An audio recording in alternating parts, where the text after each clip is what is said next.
On your mark, get set. Let's go. I can't do it. We'll do it live. Do it live! I'll write it and we'll do it live! Mister, will you please wake up, wake up, wake up, wake up, wake up?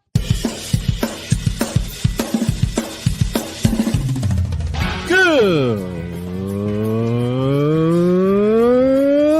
morning, Kevin Durant. You should have never left California. This bronsexual upset me in having to bring this teenage idiot from Wisconsin into a sports conversation. Are you really surprised the Cowboys are giving up on Ezekiel Elliott? Whoa. Hell no! Well, no one cares about baseball. Bitch, are you for real?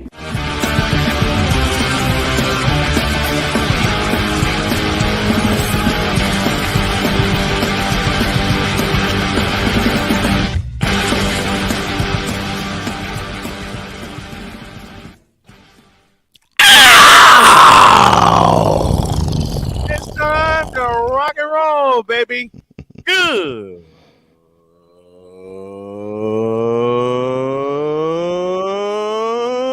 morning.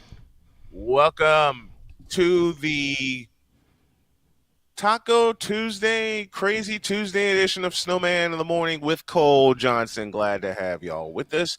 The playmaker, Darnell Sollins, the legend himself, is due in a little bit. Cole Johnson, good morning, my friend. How are you, buddy? Doing good. How about yourself? I got a good night's sleep.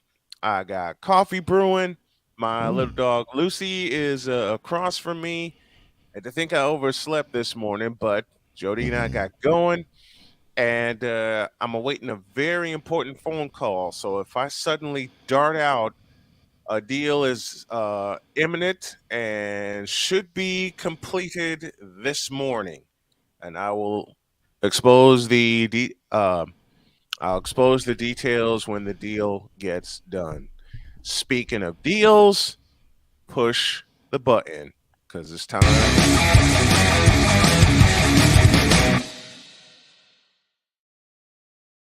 The whip around this morning is presented by Fanatics. Go to snowmanmultimediasports.com/fanatics. Support your favorite team and support your favorite player. And the leadoff item is? Well, you remember there was a bet in the White House between the second gentleman and Vice President Harris. Mm-hmm. The loser would wear the other's jersey. Of course, the Vice President is a Oakland girl. The second gentleman is, well, he's not a Southern California native, but he basically cut his teeth when he went to college in Southern California, so he's a Lakers fan. Yep. Well, the vice president said, quote, "A deal is a deal," close quote, and paid up on the bet wearing a Lakers jersey posted on Twitter. And she also said, "Congratulations, Lake Show, but Dub Nation always." And, well, it's great to know that even our higher-ups do pay their bets. Yeah. That's a show in and of itself. But Ryan McCarthy says, "Good morning, Snow Crew. Shout out to Wise El Jefe for being a great guest on last night's Snow Crew was required," which he was. I was only able to catch a part of it because Jody came in late and had to make sure that she was okay because she's still dealing with a bad knee. So, Mr. McCoffey, I apologize, but please save me a seat on Oak Ridge Interest Required. And when that happens, I'll have Jody with me. Let's go. I still don't apologize for the Aaron Rodgers slander that I put forth on your show last night. Oh, I got plenty of Aaron Rodgers slander. For 4. And that's just with one team. Anyway, speaking about the NFL, that supposedly had 2 mediocre quarterbacks that Aaron Rodgers was supposed to beat. Well, it just goes to show games aren't won and lost by quarterbacks; it's won and lost by a whole team. And speaking of the NFL, the playoffs are headed to streaming. Streaming? Oh, Lord. As the league moves to a more regular season games being live streamed, and the NFL and NBC Universal announced Monday that Peacock will exclusively air the first ever live streamed playoff game during the wild card round. Of course, this would be slated for the Saturday night wild card weekend game. The third of the three. Oh, NBC and Peacock. I beat you to it 20-some years ago in terms of live streaming. Next. So Hans Schroeder of the NFL, Executive Vice President and Chief Operations of NFL Media, said the following, quote, "We are excited to work with a great partner in Peacock to present the first ever exclusively live streamed NFL playoff game this upcoming season. Expanding the digital distribution of NFL content while maintaining wide reach for our games continues to be a key priority for the league, and bringing the excitement of an NFL playoff game exclusively to Peacock's streaming platform is the next step in that strategy." Close quote. And although you are the king of the games, this also is a strategy to alienate fans. I'll repeat my sentence. Hey, NFL, I f***ing beat you to it. Next. Damar Hamlin, if this has not been a great year to award him for his valor, another award has been bestowed upon him, justly so. So Damar Hamlin Monday received the Professional Football Writers of America George Halas Award for 2023. Now, the honor is bestowed upon a member of the NFL who overcomes the most adversity to succeed. Oh, that's Damar Hamlin. And that's Damar Hamlin. It is, down. Yeah, and it is well deserved, Damar. We appreciate all of what you have done on the field before your unfortunate cardiac arrest, and we appreciate your valor after. And all I have to say about that, besides what I just said, is who was more deserving of the award than Damar Hamlin? Keith, I appreciate you very much, sir. Oakland Athletics. Oh, well, wait. No. I probably should be calling them the Las Vegas Athletics, because now the A's are inching closer to moving to Las Vegas. The A's have reached an agreement to construct a new ballpark on the Tropicana Las Vegas property, Bally's Corporation, in conjunction with the Gaming and Leisure Properties Incorporated yesterday. The plans called for a 30,000-seat stadium and have a partially retractable roof. Now, the cost of the stadium would be $1.5 billion, with $395 million in public financing. The hope, though, is to have it ready to start the 2027 season. You know what? I read that. You're going to spend $1 billion, athletics organization, on a 30,000-seat stadium. Let me repeat that, because I'm not supposed to know any of this.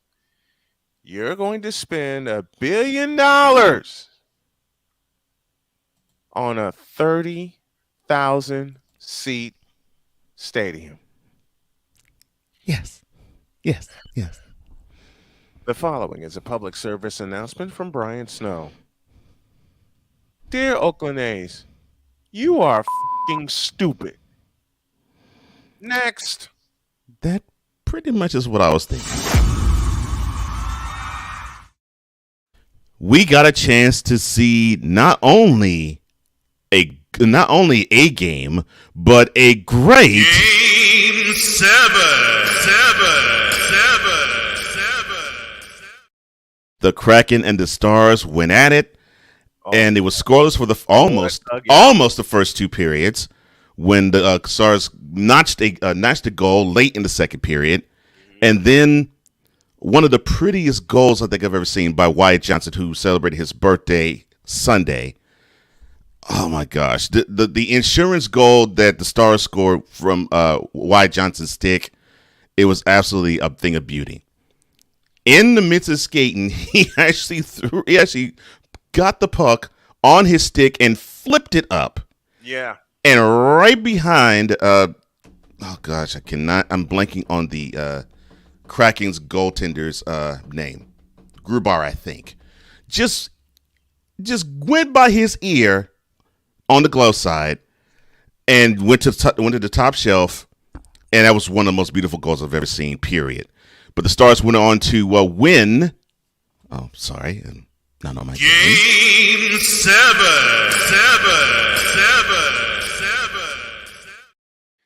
2-1, and now they advance to the Western Conference Finals. Yes, sir. The Vegas Golden Knights. Yes. Philip Grubauer is the Kraken goaltender whom you think of.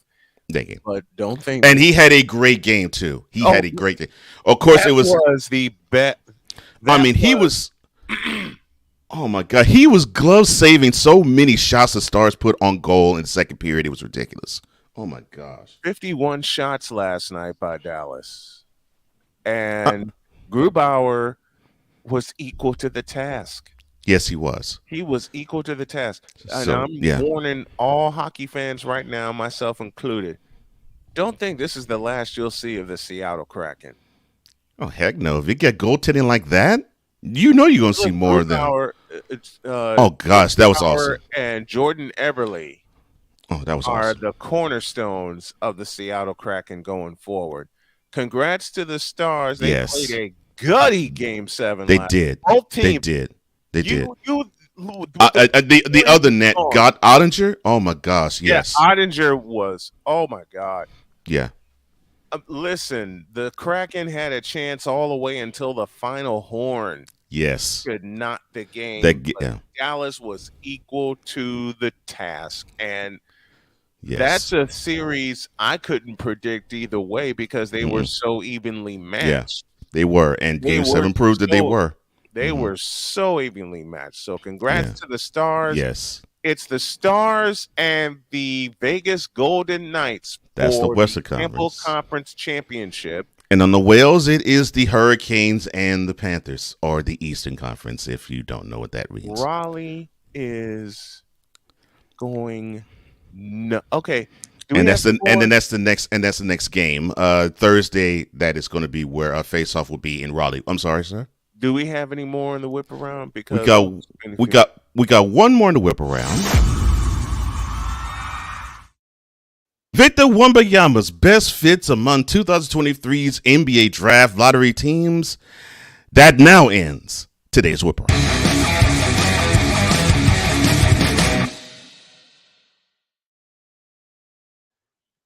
Damn, you're awesome for that. And I love you for that. Thank you. I love you for that because it's right on the money. it's right on the damn money. Okay. For those of you, and there are plenty, that think I don't know my sports, this was the best Game 7 I have seen since Detroit and the Blackhawks in their Game 7 10 years ago this month. Yeah. Gosh. Yeah. That ended 2-1. Yeah. That ended 2-1. My introduction to the NHL, it was a Stanley Cup playoff game, but it was the first round. It wasn't a conference semifinal, finals, or Stanley Cup final. But I remember this like it was yesterday. It was right around my birthday. So it was just late April. So this was a Game 7. It was 87. It was between the Islanders and the Capitals. And wow. and I literally caught the face-off of first overtime. That's when I started watching it. Yeah, I was glued to the TV screen for the next 2 hours. I was like, man. I've been knee deep in hockey, as I said, since '85. And I've seen a lot of Game 7s. I can notch that one as one of the greatest Game 7s that I've seen in the playoffs. I mentioned Detroit and the Blackhawks in 2013. I nearly went to that game, but I couldn't. Wasn't told in enough time to get into press row and make the request. Mhm. But I'll tell you what, man, don't be surprised. Do not be surprised if the Kraken and Stars meet Meet up again again. Mhm. next year. Oh, Lord. Caps and Isles of the Easter Marathon 1987. And I have that game. Yep. I have one of the original broadcasts of that game. Oh my gosh, man! Mm. I literally caught the face-off to start first overtime. I've seen Man. 5 overtime hockey games in the playoffs. And when I was living with my parents, Mom would peek in and go, "What are you watching?" Watching a hockey game. And the first multiple overtime game that I watched, that I stayed up to watch, I should say, are the Penguins and the Penguins and the Flyers that went 5 overtimes. Mm-hmm. And Mom peeked in. Of course, she laughed and walked off. Dad came in, sat next to me, and said, "Talk to me." What? He said, "Talk." He said, "Talk to me. What kind of notes you got?" And that's kind of his way of saying, always stay prepared. Because you never know when someone's going to come in and ask you. Yeah. Boy, I miss my dad, and those lessons he would give me, and I know he gave them to you also. Yeah. Because Dad would just come in and sit next to me while I'm watching a game, and he'll either say, "Talk to me," or he'll say, "Recap it." I miss you, Pops. I miss you so much. Take a break. When we come back, the Playmaker is here, and the Golden State Warriors are about to get fried. Back after this.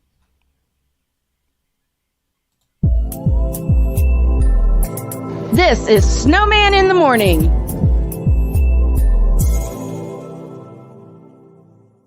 Here's an important message from the Diabetes Solution Center. Do you like pricking your fingers to test your blood sugar levels? No one does, but it's important to maintain your health. And now, by wearing a small remote device called a continuous glucose monitor, or CGM, you don't need to prick your fingers anymore. It's easy to use and helps you make more accurate diabetes treatment decisions. If you are testing your blood sugar 3 or more times daily, injecting insulin, or using an insulin pump, call the Diabetes Solution Center right now. And if you have Medicare or most major insurance coverage, you may be able to get a new CGM at little to no out-of-pocket cost. Shipping is free, and we'll even bill your insurance company for you. If you are testing your blood sugar 3 or more times daily, injecting insulin, or using an insulin pump, call the Diabetes Solution Center right now to learn how to end the painful finger sticks and get your own continuous glucose monitor, or CGM, at little to no out-of-pocket cost. That's why we here on this platform. Marriage, a loving splendor, a daily grind. Such is the case when Damien and Jamie get together and chop it up, for marriage is real. Let's just lay it all out here. Let's just be real with it. Join this wonderful couple who keeps it real and always in love. BS3 Network proudly presents Marriage is Real, where love is the only thing that matters. Live every Tuesday at 8:30 Central.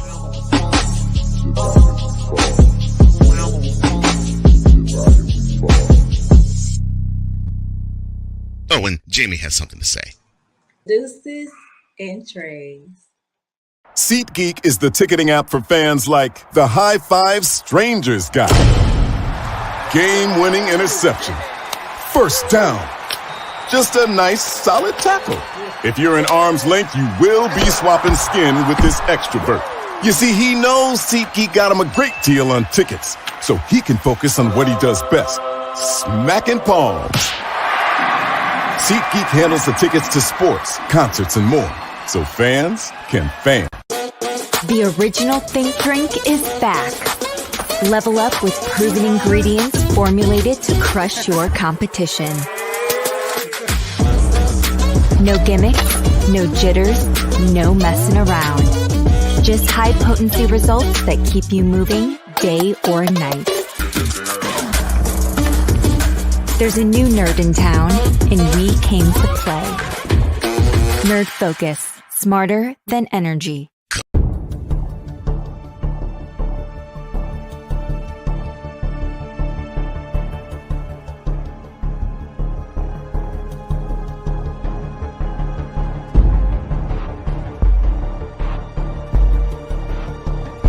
Now, forgive me not knowing the brother. You got your mic black. I don't know who the hell you are. It's like you're in the broadcasting witness protection program.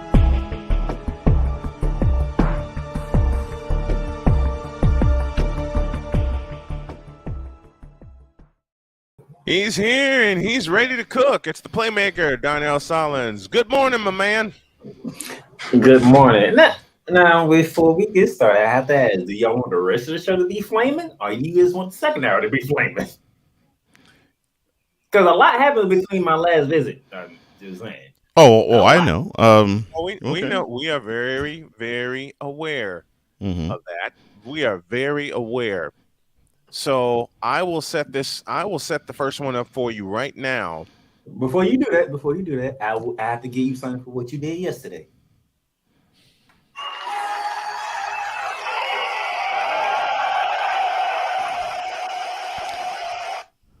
That is until he went number 6 of the Lakers. But I'm sorry. I just spoke truth. And I still, y'all want to hear something funny? Many people caught my breakdown of the Golden State Warriors and why they lost.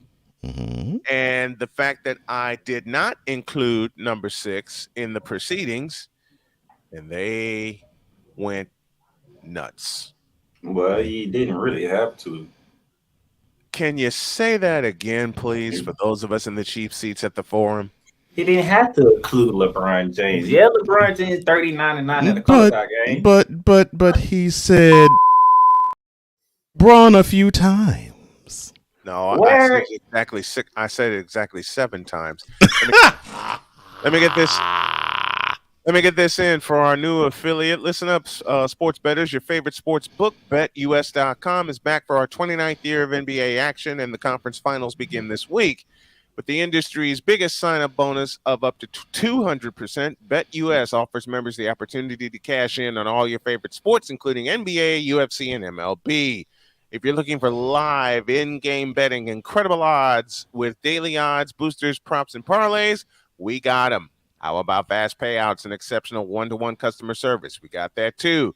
Log on to betus.com or call 800-792-3887. That's 800-79-BET-US. Bet us, betus.com, where the game begins. All right, before you start your roasting, Mr. Playmaker, unfortunately for you, but fortunately for the Fanatics Feedback Zone, they wrote some ads. So as always. As always. Yep. From VLock83 says, the following is a public service announcement from Wise El Jefe. You got a lot of people running around. Do it again. Oh. The following is a public service announcement from Wise El Jefe. You got a lot of little running around.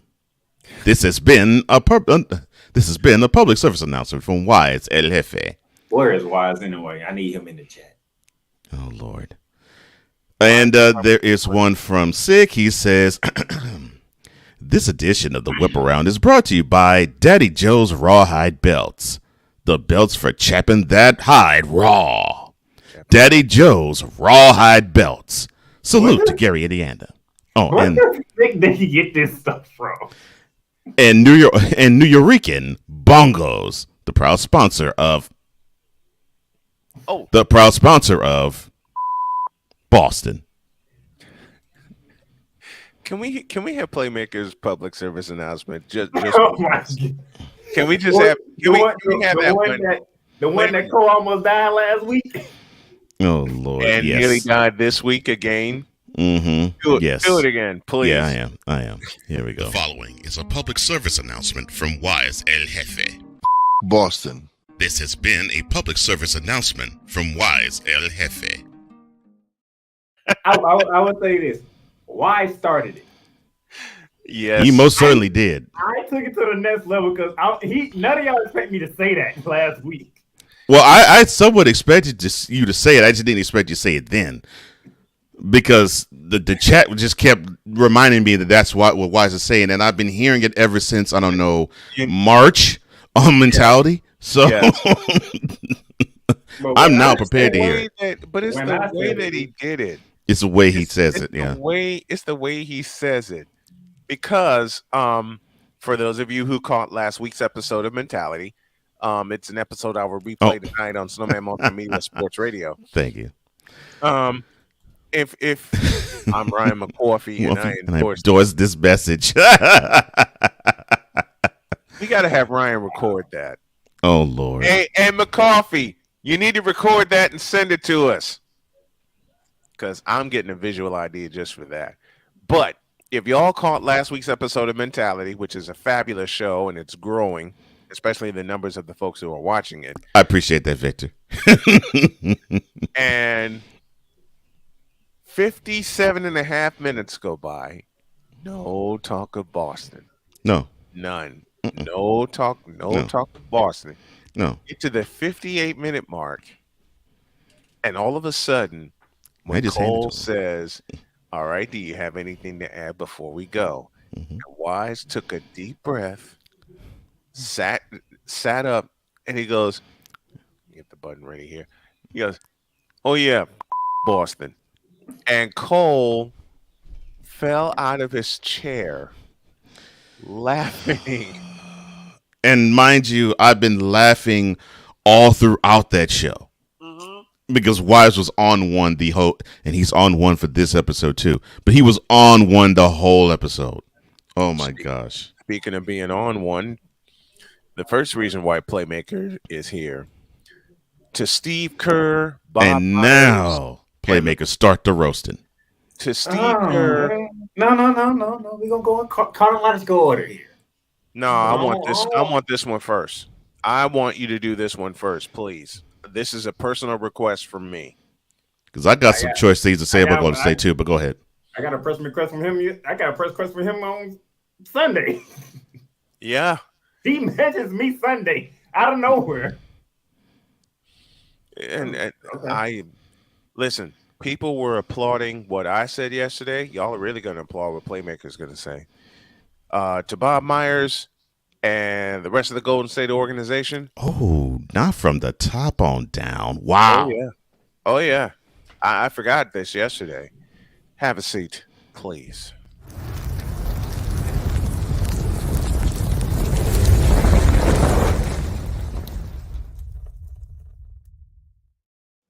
And to the hardest working content creator I know, a.k.a. the man that is on the Broadcast Witness Protection Program, Cole! All right, so I have Hawk TV. I have somebody else that won't be named on this show. Victor, who's been waiting on this. Ryan McCarthy said they've been waiting on this because they know when I come in, somebody's getting flamed. There's a lot of flaming going around, but Snowman wants his team to get flamed first. To begin this off, Snowman, you asked a question to the chat. What is that team that you just don't like, okay? Mm-hmm. You know the answer to that question. Yeah. I'm pretty sure Cole has now know the answer to that question. Mm-hmm. It's the reason why I'm finna flame the Golden State Warriors. The 7th seed is the Los Angeles Lakers. They was in the play-in to get in. That they avoided. You are the reigning defending champions, who, by the way, have one of the worst road record of a champion that I've ever seen. Fat girl, it'll take all the 4 horsemen to get you down. Woo! Woo! You woke up in game 1, you got smacked in the mouth by Anthony Davis. Oh, man, did they ever? Man, did they ever? What, you mean tell me Anthony Davis said this to the Warriors? Bitch, please. Oh, yes. Yeah. Emphatically, yes. Emphatically. And took home court advantage. Oh, my God. From Northern California to Southern California. Oh, yeah. Oh, yeah. Game 2 shows up, get Klay Thompson say, okay, you know what, Anthony Davis, okay. We see what you're doing. Let me respond in kind. So he went game 6, Clay in game 2. Yeah. So he goes in game 2, and we got a 1-1 series. Head down to Southern California. Yes. Oh, good Lord. That butt whooping. Oh, man. And game 3 happened. Yeah, game 3 really happened. What? And this is where, in game 3, where Snowman started to have some worries. But Snowman being Snowman, it's just one game. It's just one game. We'll be all right. We're the champs. You still got to unseat us. But Snowman knows me, and he knew after game 3. I own this belt, not you. Yeah. Woo! Oh, yeah. Snowman knew. When I say something after I saw game 3, he knew hell was coming. Oh, yeah. This lives in my house. And then game 4 happens.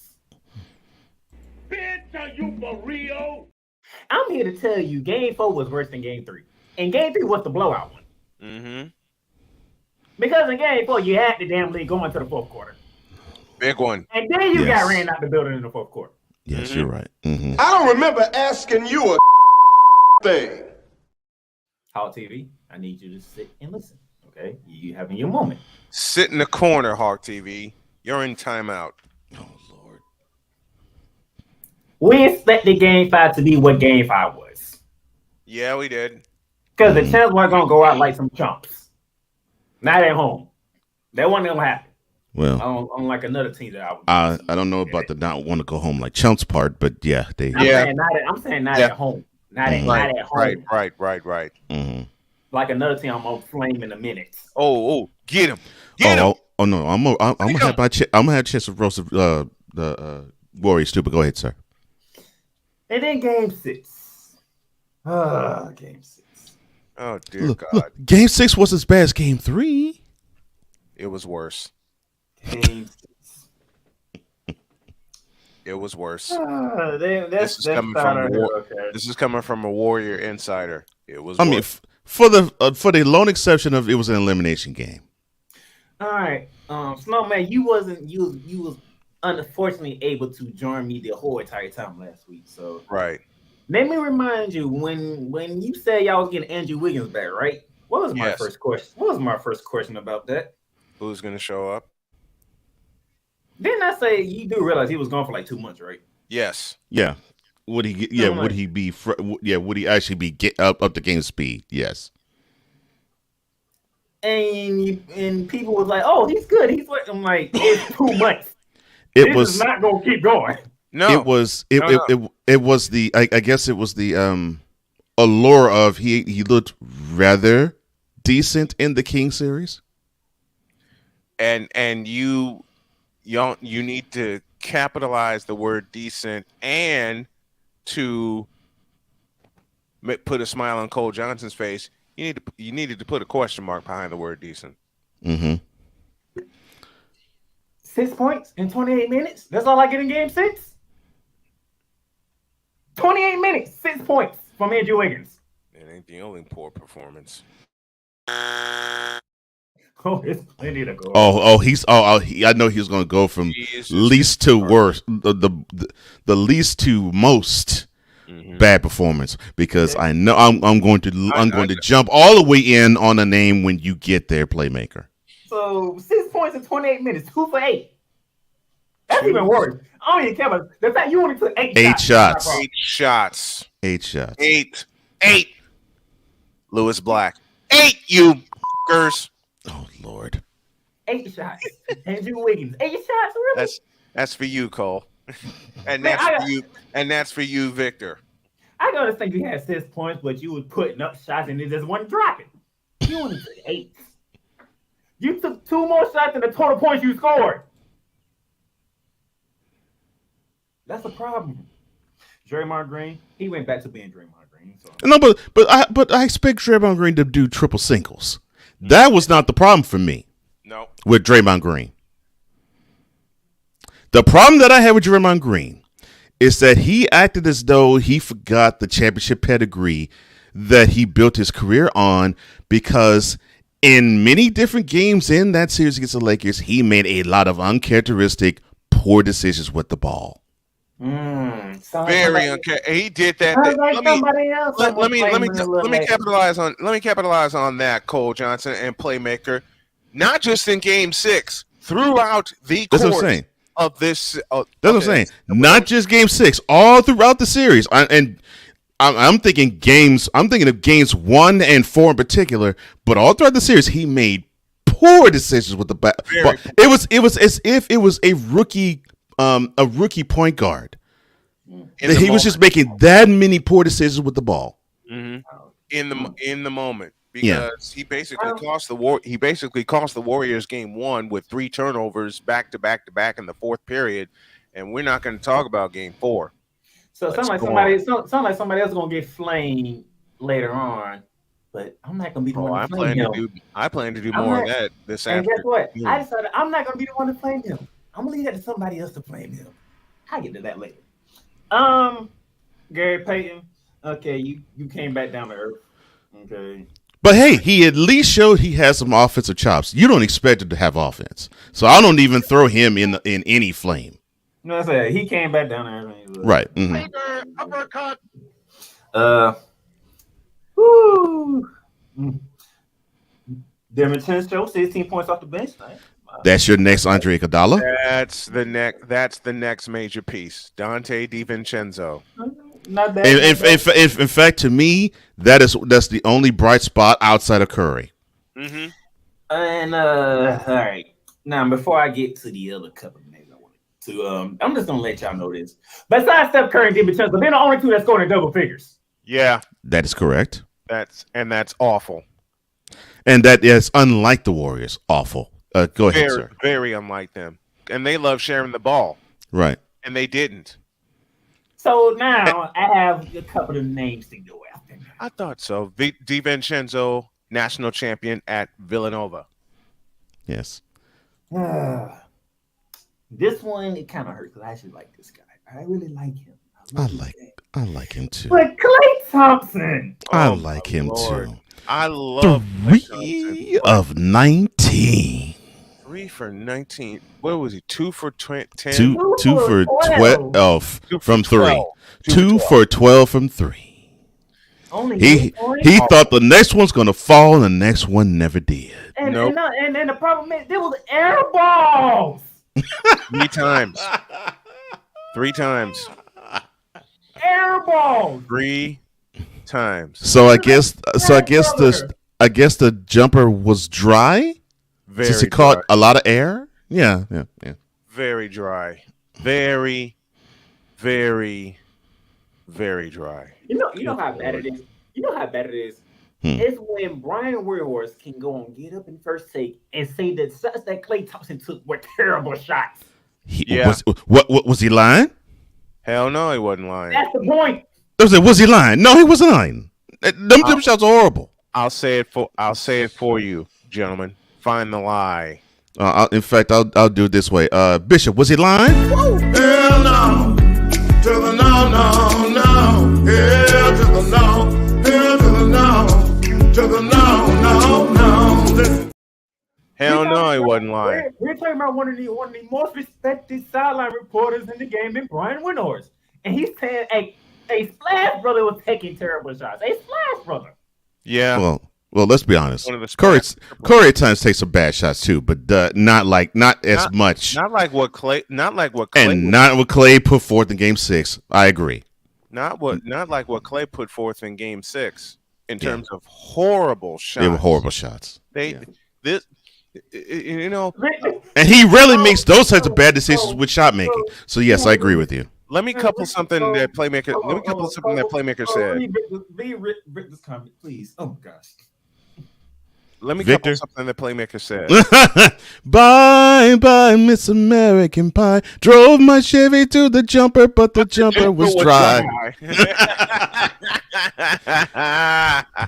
And good old boys wearing blue and mustard, saying this'll be the day that I die. This'll be the day that I die. I'm sorry. Go ahead, sir. I love you for that, Cole. Thank you. Victor on time with that one. He most certainly is. Victor was on time with it. Yes, he was. And yes, Klay Thompson was a bricklayer in Game 6. Go ahead, Playmaker. Vicala. And now. And I hate you, Cole, for that, but I can't stop it. I can't stop. Somebody Yes. on the Warriors played 23 minutes, went 3 for 10 from the field, 0 for 3 from 3-point range, and only gave me 7 points. Oh, I know. Bitch, are you for real? Oh, I know who that is. This Joker Morose. This same Joker, who I have nominated for Wise and Healthy as the moron of the year. And rightfully so. Oh, Lord, I can't escape that either. Oh, my gosh. Want to spend $500,000 on a goddamn date. Yes. But can't even shoot 50% in a goddamn series. Okay, now it's time. Take it, Cole. Now it's time. Take it, Cole. I'm right here working on my website. I'm recording everything, getting everything ready for the podcast version, and I will update that as we go along this week. But Cole, take it, take it, brother. Jordan Poole, son. Do we get a double play on the hot seat? Do we get a double play? I'll give this seat back to Playmaker, but I've been itching to say this for this series. Please, son, people were in your corner when Draymond Green, before the season started, put it right across to your chin. People were saying you deserve that money, you deserve that extension, and how dare Draymond swing and connect with you? He must be jealous. You know why he swung and connected with your jaw, Jordan? Because he must have thought that he was going to get what we saw in the Lakers series. Putrid. Very. Houdini-like performances. What do I mean by Houdini-like? You just straight disappeared. You were paid, sir, to be basically the second leading scorer on the team. You were supposed to be the guy that was going to supplement what Stephen Curry did on the offensive end. Now, where was the guy that was bold enough to talk trash to Damian Lillard in his face? Where was the guy? Where was the guy that scored 30 in a few games last year in this same conference semifinal round against the Grizzlies? What happened to that guy? What happened to the guy that when the Splash Brothers weren't splashing, you were creating pool parties? What happened to that guy? You barely scored 10 points on an average in the playoffs this year.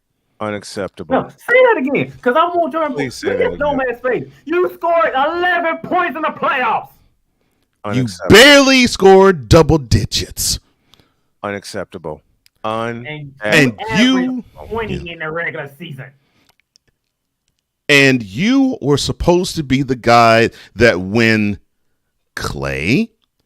Steph is fine now, but when Steph gets older, him too. But you were supposed to be the guy when Klay, because he's come off a couple of injuries, and Draymond, who he isn't about the offense, he's more about the defense and rebounding and assists. But you're the guy that when their motors run dry, you're supposed to run hot because you're on the younger side of the prime scale. But what did you prove, sir? You proved that you are nothing more than a role player. You know, you get hyped when the energy is good at home, and you could give two craps about playing anything when you're on the road. Now we have me and Steph Curry looking at you like you ain't worth a darn. And he had every right to look at him like that. Every right. All right, Playmaker. Go ahead. I'm done. Because that Joker made me hot. You needed it. I said it last week, and I'm gonna say it again. As I recall, Draymond Green has an opt-out. He does. Season, which is yes, now. he does. That's correct. That is correct. Klay Thompson has 1 year left. Before he has an opt-out, right? Steph Curry got his contract extension. You was the other one who got a contract extension. How you got one before Klay Thompson, it still bothers me to this point. Yeah. I have no idea why you got a assistant before Klay Thompson did. Because there is no dynasty without Klay Thompson. None. No, there isn't. But I think I can understand it, and I think this is why you wanted to roast the ownership brass, Mr. Snowman.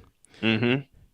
In the "What have you done for me lately" category, they probably thought, "Yeah, Klay put 3 of those banners up." This is before they won last year. Yeah, Klay put 3 of those banners up, but I think his time is coming short. And now he's recuperating off his second knee injury. And now we got this young stud in number 3. I think the future is now with him. And I think that's what they were thinking. Yeah, that was the thinking. Let me correct y'all, because when Klay was out for them 2 seasons, what was the Warriors season like without Klay Thompson in 2 seasons? Crap in the play-in. Horrible. Horrible. But say crap one season, the play-in the next season. And then when he came back, what happened? They won it all. We won it all. And in large part because of his contribution, they won it all. Mm-hmm. And everybody was looking for Klay Thompson to be Klay Thompson in that year he came back. But that's the simple fact that Klay Thompson's on the court. And that's a victory all its own. Yep. Just to have Klay Thompson back in the lineup. Which means everybody else out to guard Steph Curry their normal way, not the way that they had for the last 2 seasons. No, you got to go back to guarding the Warriors like you usually do, which is like, oh, okay, we got to chase Steph Curry all around the court. Right. Mm-hmm. Right. Oh. Let me say this before you continue, Playmaker. Oh, there's more? Yeah. How dare you, Warriors, waste the fact that Stephen Curry wanted to involve the rest of you jokers? Yep. This dude put forth a triple-double in one of those games and came close to doing it another time. And guess what? And guess what? You took both games. A big fat G.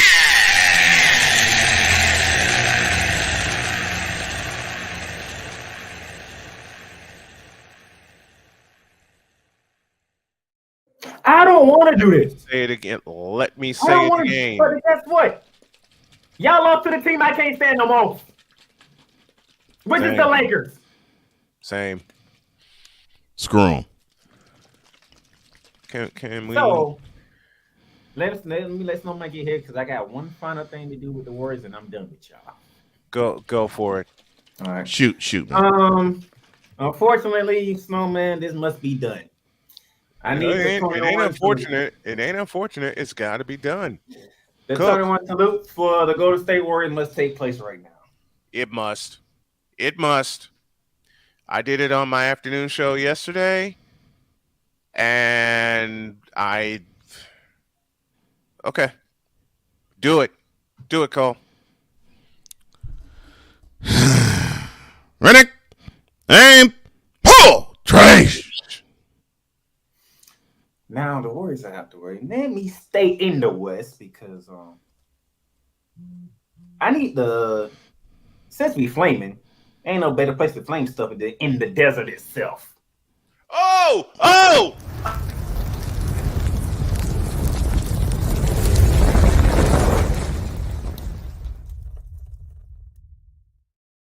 I would love to run this on loop at Sub Boston with Phoenix. The following is a public service announcement from Wise El Jefe.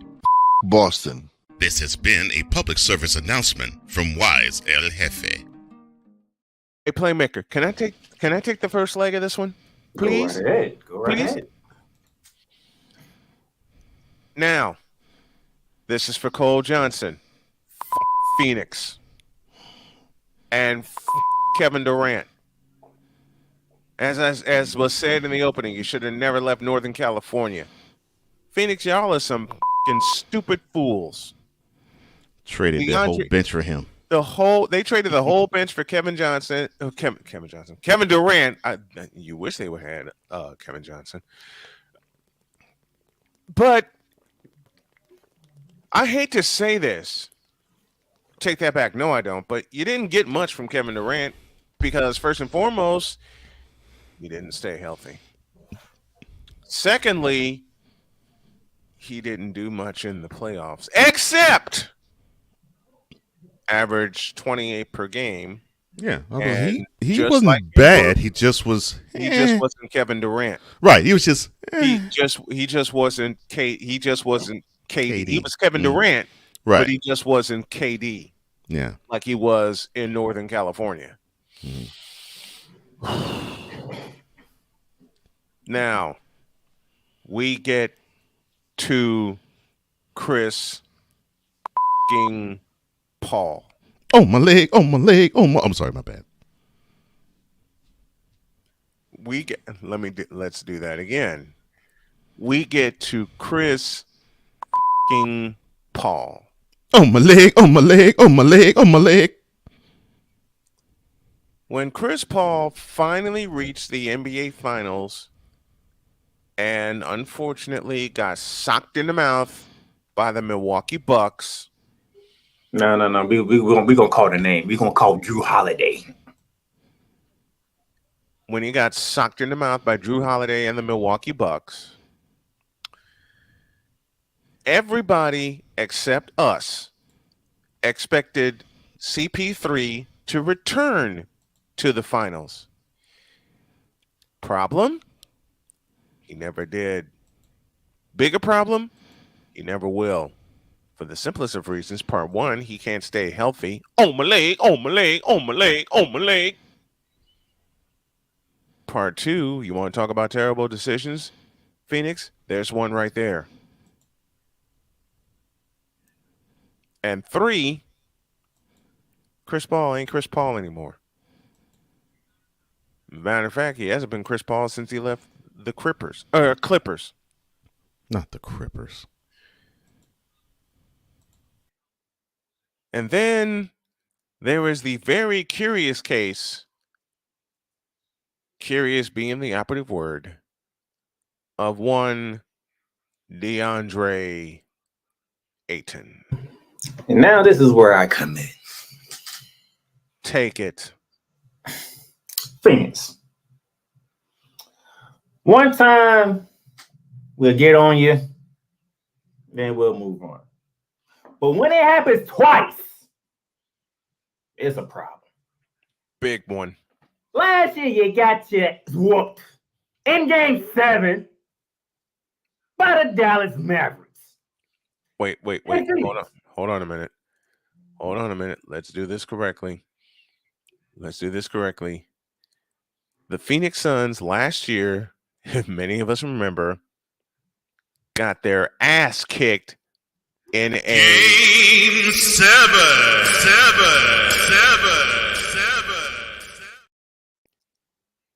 to the, let me get my button here, to the Dallas Mavericks. Continue. That was the conference semifinals. Yep. This year, you made it back to the conference semifinals, albeit against the number one team in the West and the Denver Nuggets. But since Chris Paul went down, you guys decided to make it a series.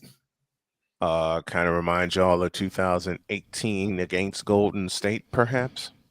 I'm sorry. And then Mr. DeAndre Ayton has a rib injury. The curious case. Whoa. DeAndre Ayton. Bitch, please. He comes down with a rib injury. He ain't playing Game 6. Chris Paul still dealing with a hamstring injury. He ain't playing Game 6. But you still got Kevin Durant. You still got Devin Booker. You still have a chance because them two can go off for 40 whenever they feel like it. You for real? And they were hoping that those two alone would carry Phoenix to a Game 7.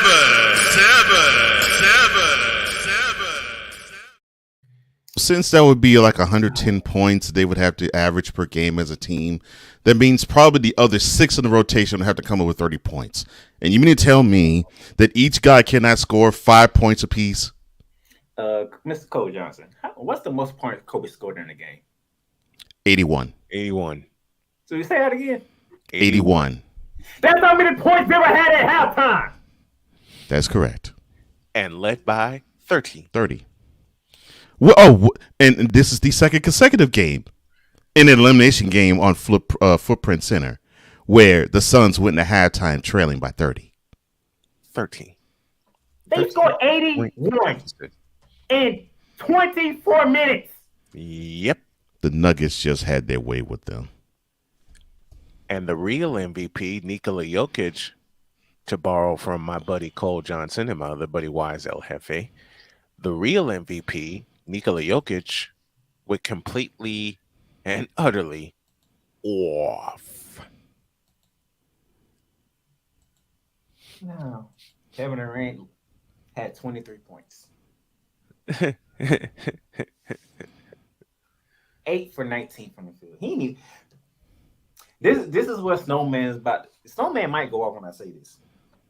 You know Kevin Durant ain't taking not 1-3 in that game. Give me this camera.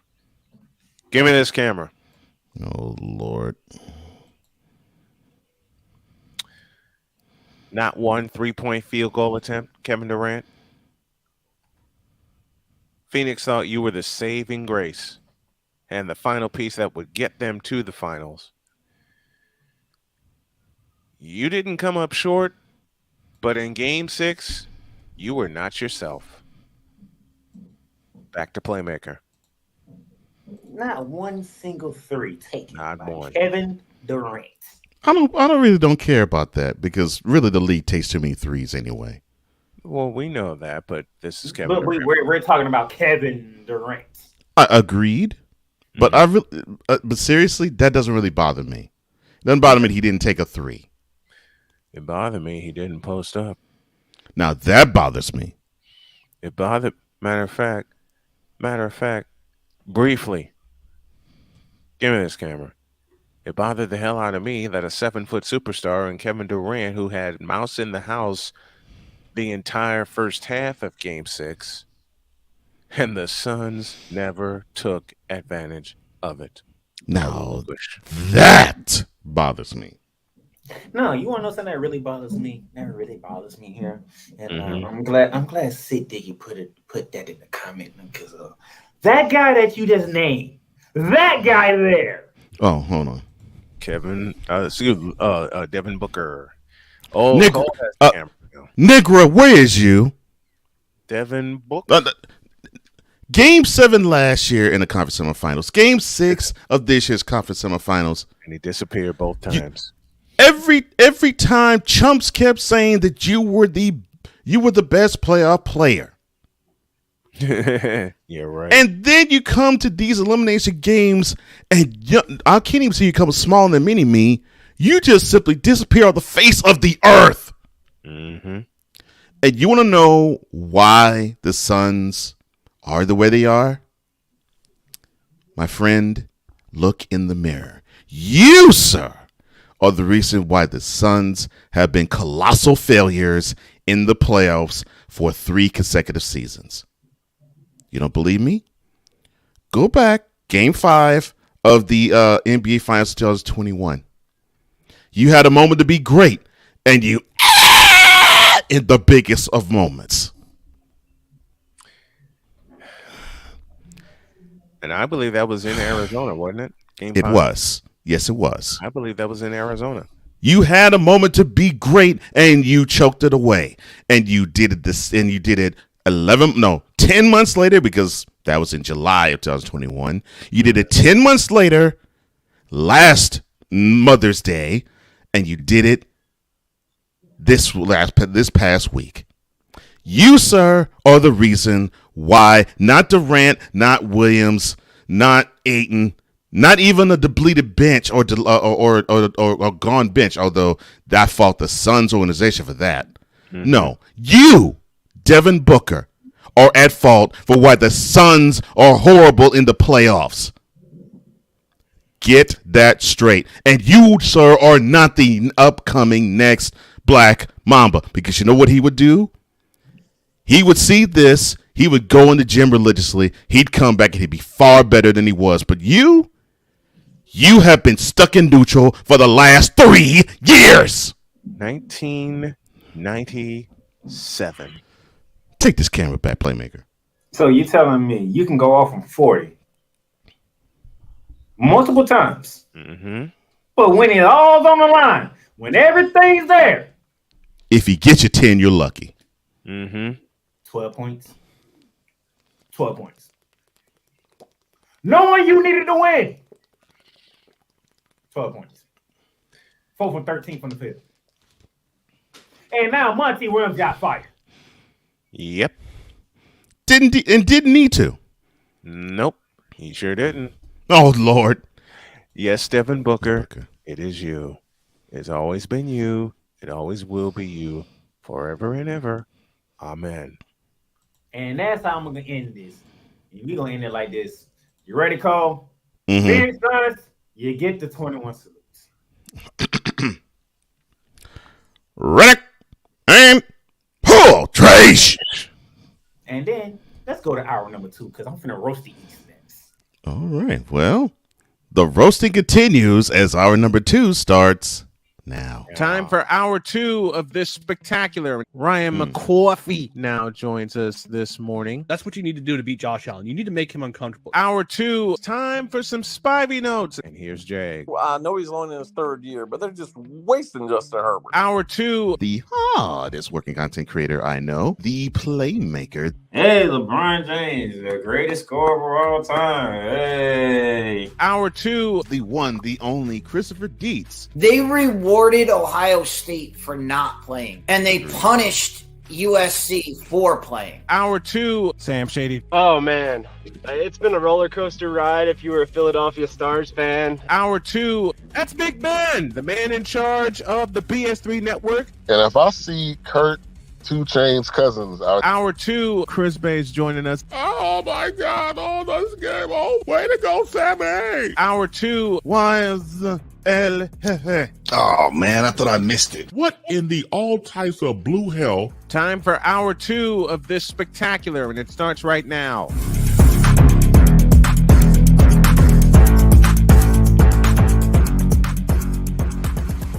The following is a public service announcement from Wise El Jefe. Boston. This has been a public service announcement from Wise El Jefe. I love when you push that button. To the Information Man Show, welcome to you and to Victor Locke and to Sick Piggy, A Pizzle, Florida Panthers fan and Panthers insider for Snowman Multimedia. Welcome to you, Ryan McCoffey, who's been here. Hawk TV, my brother. I pick on you, you pick back at me. I love you. I want to see your channel grow, and I can't wait to see the content that you put out. Joseph Raymond, when we were talking hockey, yes, black man talk hockey. Regardless of who wins the West, they're losing to the winning squad from the East. We will see.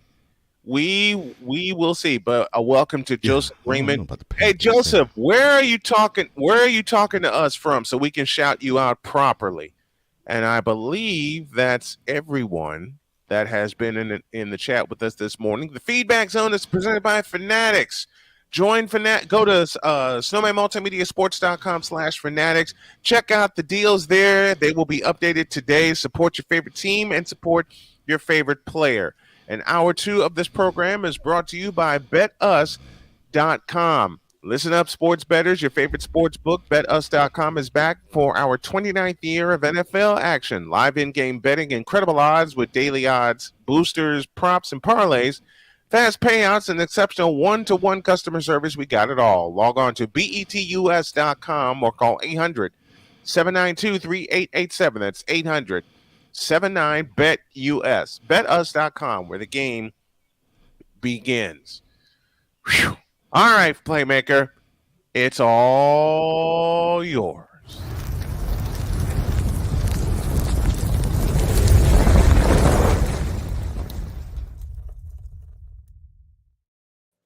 James Harden, you a weak punk mother. I'm sorry. Go. Wait. I'm sorry. Hold it. That's the main event. That's the main event. Give Cole the camera. Give Cole the camera because I wasn't ready. That's the main event. That's the main event. All right. Okay. I wasn't ready. Give Cole the camera back. I wasn't ready. I apologize. Hold on. No, that's the main event. No. That's the main event. Okay. Oh, it is. Okay. Main event. Okay. and we all get in on that. We all get in on that. All right. I'll say this: if we all get on Harden, I get on him last. Because I know I'm going to severely roast his butt to where his butt is going to be straight up charcoal black. But go ahead, sir. Go ahead.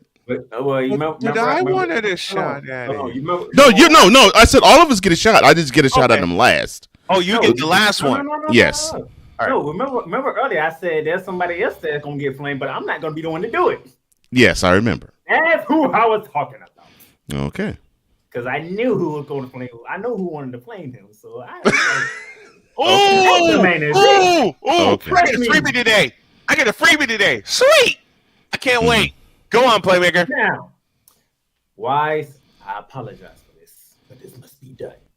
Hey, Pizzle, sit back, have you a cold one, because let the roasting of the Knicks begin. Play the public service announcement before he goes in, please. All right. Oh, gosh, Lord. The following is a public service announcement from Wise El Jefe. Boston. This has been a public service announcement from Wise El Jefe. I'm quite sure he said that Sunday, but go ahead. Play several hundred times. I'm pretty sure he said it towards one Julius Randle.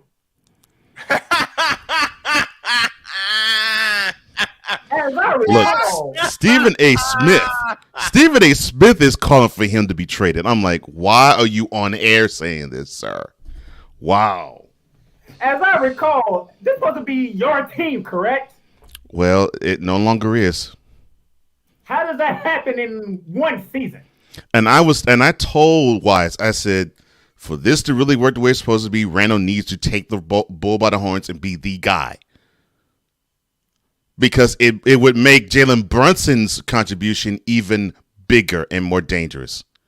You the one who said after game 4, maybe they wanted more. We need to get after it more. Yeah. Did you see it? Oh my gosh! When he said that, I wanted to say to him. So, matter of fact, I ain't even gonna go to game 6 yet. Where's game 5? Let me go back to game 5 real quick. Yeah, game 5 where Randall kissed his wife before celebrating his teammates. Well, Kenyon Martin, shut the hell up. Thank you. I want a piece of that. Go, Playmaker. I want a piece of that. I want a piece of that ish. I don't need a piece of that because I'm going to talk about that on Cold Sports tomorrow. But go ahead, Playmaker. I can't wait. And Cole, I can't wait for you to tear that one up. Mm-hmm. Matter of fact, Snowman, go ahead and rip Kenyon Martin real quick because that was just. Okay, let me get the button ready here. Kenyon Martin, you stupid fucking idiot. You dare say Julius Randle, where is your head? Kenyon Martin, I got a question for you. Where is your head? Matter of fact, where is your wife for that matter? Oh no. Might be tattooed on fucking wife for that matter. If one exists. Her list might be tattooed on his neck. Okay. That ain't all that needs to be tattooed on his neck, but I go on. Listen, Kenyon Martin, you're going to criticize Julius Randle, you and quite a few other pro-blacks. I'm sorry. Oh, no. I'm going all the way there. Going to criticize Julius Randle because of his wife being white? Is that your only criticism? Then all y'all are some fucking idiots. Oh, because they probably bang many a white hoes. Oh, I didn't mean to say that on the mic. I'm sorry. Look, it's there. Take it. All right? Listen, y'all. Listen to you, pro-wax. You're going to criticize Julius Randle for that? Well, guess what? You got a man here in front of you that got criticized for the same thing. Here's the point. We have our championship ring. Darn right. Where the is yours? Give me the camera back. Well, he won one for the Nets. Oh no, he didn't. No. He won one for the Nuggets. No, he didn't. No. Give me the camera back. I don't care. Hold on, Playmaker. I will make my final point, and I will step away.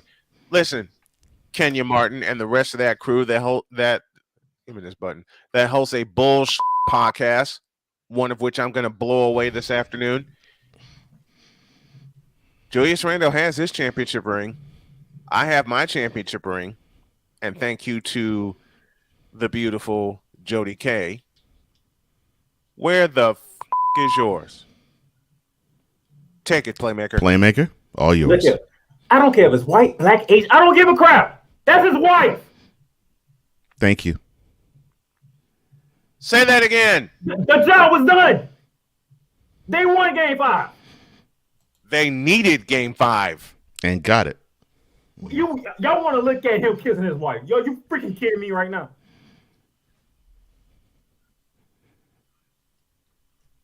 Now, that was Game 5. Julius Randle, 24 points. Brunson, 38 points. Barrett, 26 points. That gets you the job done. And played all 48 minutes, did Brunson. And shout out to Quentin Grimes, because he made the play of the game.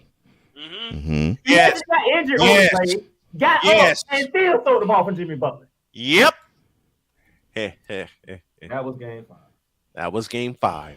Good morning to Tom O'Boyle and the folks at CSTV from Reno, Nevada, our West Region executive producer, and thank you to CSTV for picking up the program. Go, Playmaker.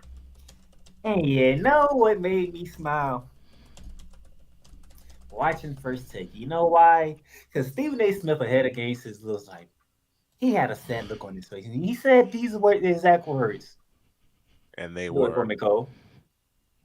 Okay. He said, quote, I don't believe the Knicks can win Game 6 in Miami. Close quote. And now a selection from the Wonder Bread Choir entitled, For Once, Stephen A. is on point.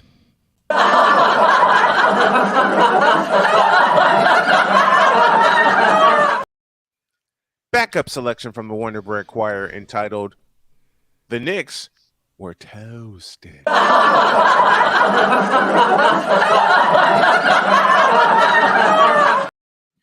And a third one to complete the triple play entitled, New York, Stand Down.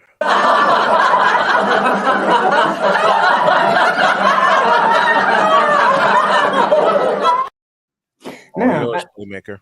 I have a feeling Cole might take the camera once I get done with this stats real quick, because Jalen Brunson dropped 41. This is ridiculous. 14 for 22 from the field, 5 of 10 from the field on 3-point shots. He shot 50% from 3.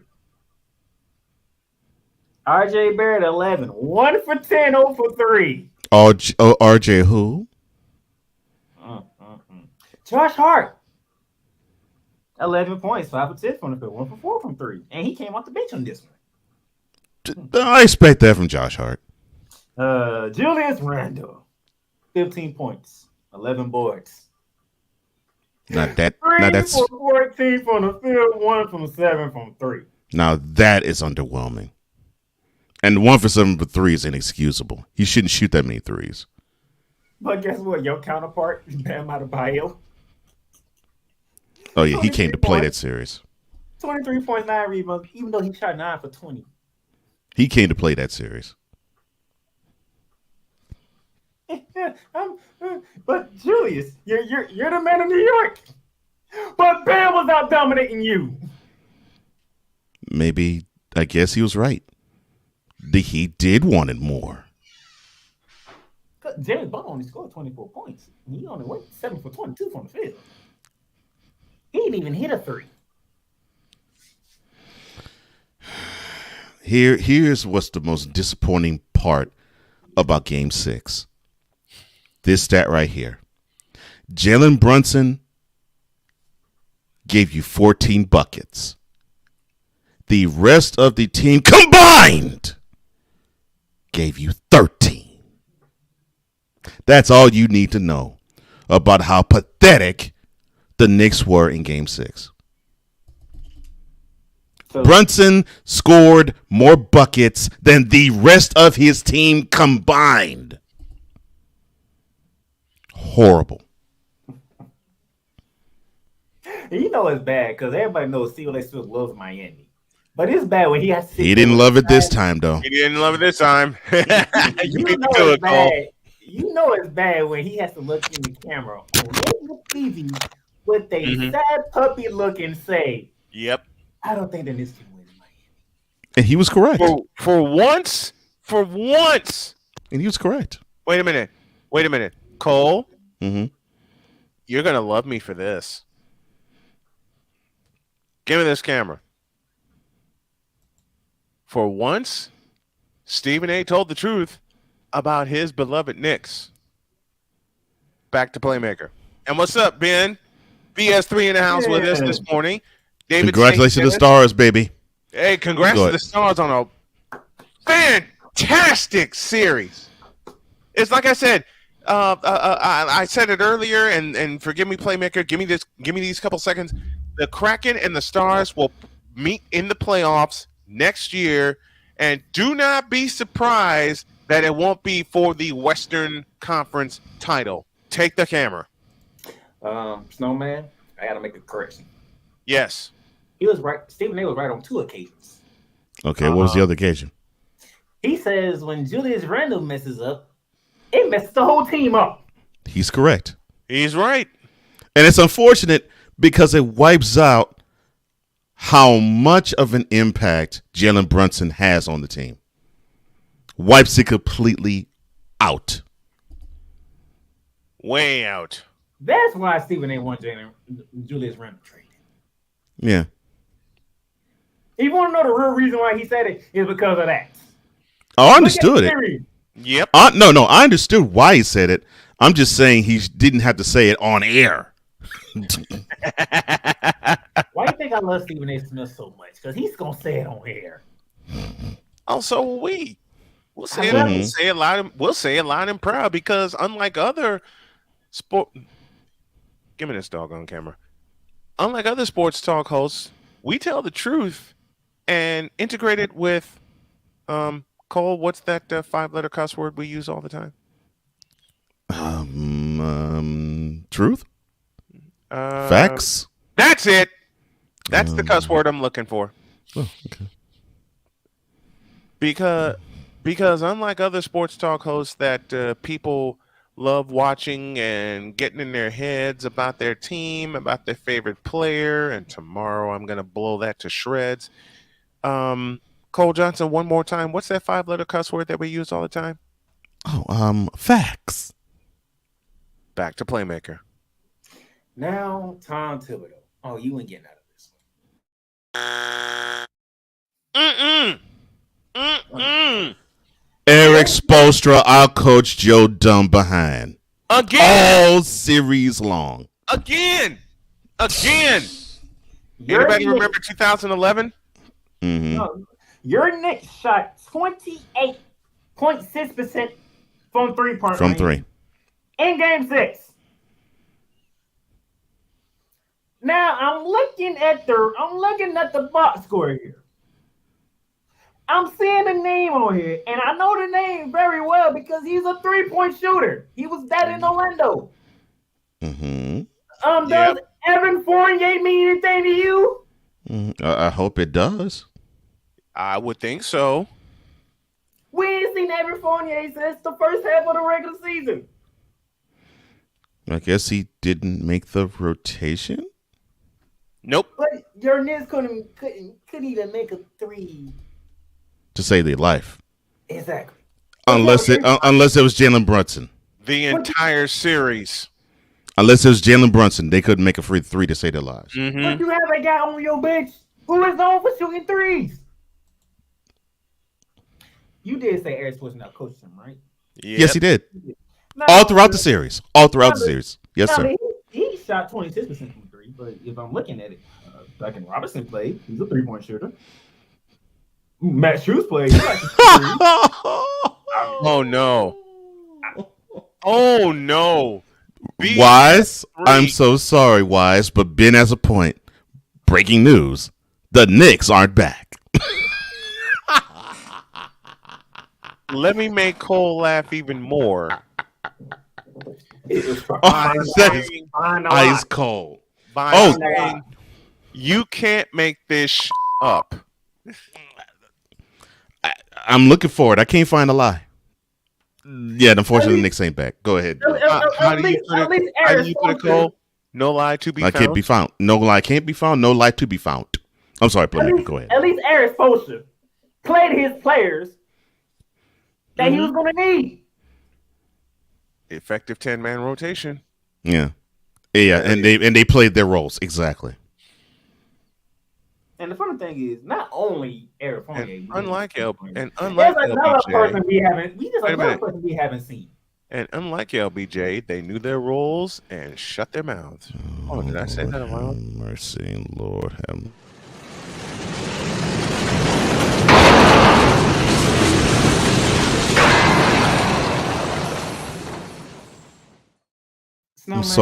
Snowman, you can do all that tomorrow, okay? I just needed that one. Go ahead. There's another person we haven't seen who played pretty much a big role last year for the Knicks, but somehow I don't know why Thibodeau won't play him because he should know him because he coached him in Chicago. Derrick Rose. Thank you. Well, Derrick Rose is on his way to retirement. No, he's not. People thought that until he played last year. I know, but didn't he say that he was going to be retiring after this year? He said it, not someone else saying. He said it. And he's retiring. That's because him and Tom Thibodeau must have had a conversation, and he must know he ain't gonna be playing. He didn't play. I believe that's exactly what happened. Because I'm pretty sure Derrick Rose could have still gave you 18 with no problem. Well, yeah. I mean, I think he's tweaked his game enough to where he can contribute. Yeah. Because when you needed him last year, he was there. Mm-hmm. When you needed him the last time you was in the playoffs, he was there. Say that again, please. When you needed Derrick Rose in the playoffs the last time you was in it, he was there for you. Mm-hmm. So basically, what Playmaker is saying, Tom Thibodeau. You fool! Do it again, because he ain't played every 4 years. Do it again. Tom Thibodeau. You fool! This time I'll say it. Tom Thibodeau. You fool! That between Evan Fournier and Derrick Rose, that's probably what? 20 to 28 points 30. right there. 30.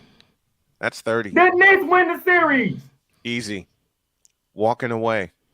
They win that ish walking away. Once again. Playoff Jimmy took a step back in this series. Once again, Tom Thibodeau. You fool! You fool! The problem with that is he made I don't know why he did this. He made his team thinner. Mm-hmm. And when he was in Chicago, give me this. When he was in Chicago, he prided himself not only on defense, but having an extended bench. I don't know why he doesn't follow that in New York. Yeah, because what I don't understand is you got Toppin, you got Hartenstein, you have Hart, you have Quigley. In intermittent parts of the regular season, they contributed in their own ways. As a matter of fact, that makes even more of a problem because Quigley was injured for the last 3 games. But besides Quigley, where were the other 3 that I just mentioned? And now a selection from the Wonderberg Choir entitled Houdini Magic.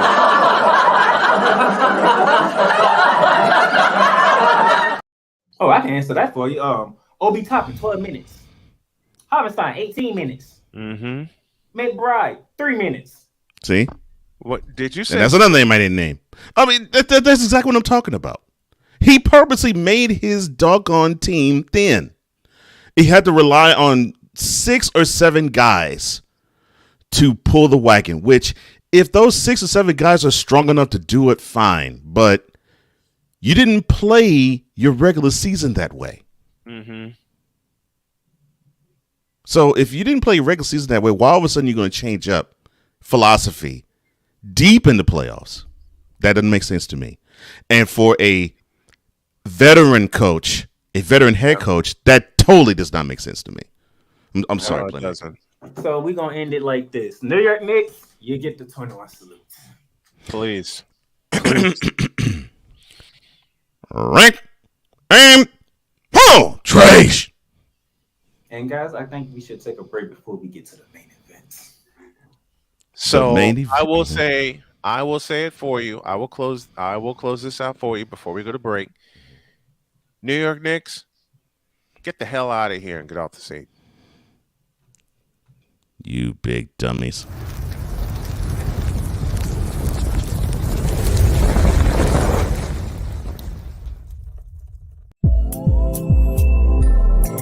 This is Snowman in the Morning.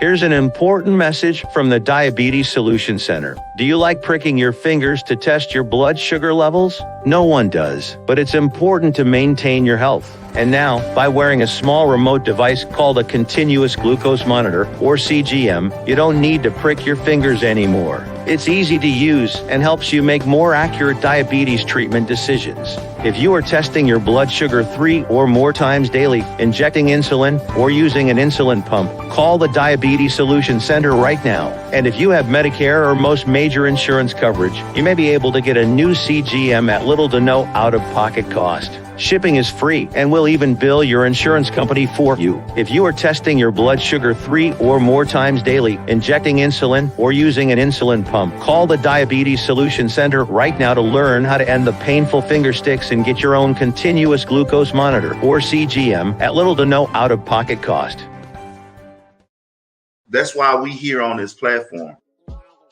Marriage, a loving splendor, a daily grind. Such is the case when Damien and Jamie get together and chop it up, for marriage is real. Let's just lay it all out here. Let's just be real with it. Join this wonderful couple who keeps it real and always in love. BS3 Network proudly presents Marriage is Real, where love is the only thing that matters. Live every Tuesday at 8:30 Central.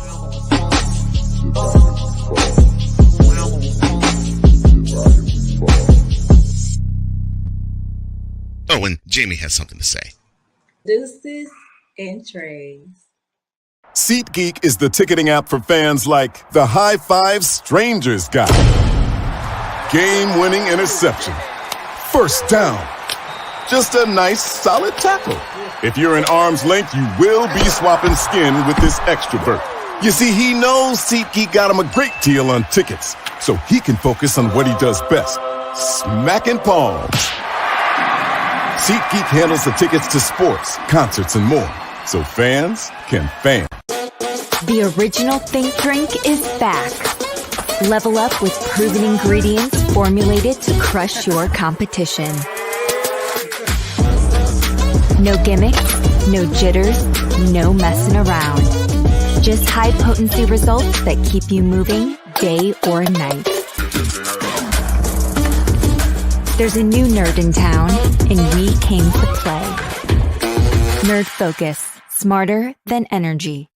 The following is a public service announcement from Wise El Jefe. Boston. This has been a public service announcement from Wise El Jefe. Welcome back to Snowman in the Morning, hour number 2 therein, with Cole Johnson, with the playmaker, with our West Coast producer Tom O'Boyle. CSTV, baby. What's up, Tom? CSTV, welcome to all of you out west catching us early, and to Hawk TV out in Maryland, to Sick Diggy and the rest of the Fanatic Feedback Zone. Thank you for joining us on this Taco Tuesday edition of Snowman in the Morning. And I know y'all ready for the main event, but there's a slight business I need to take care of. Because last time we did this, Cole gave a reality check. Unfortunately, a reality check didn't work, so I need to flame this dude right now.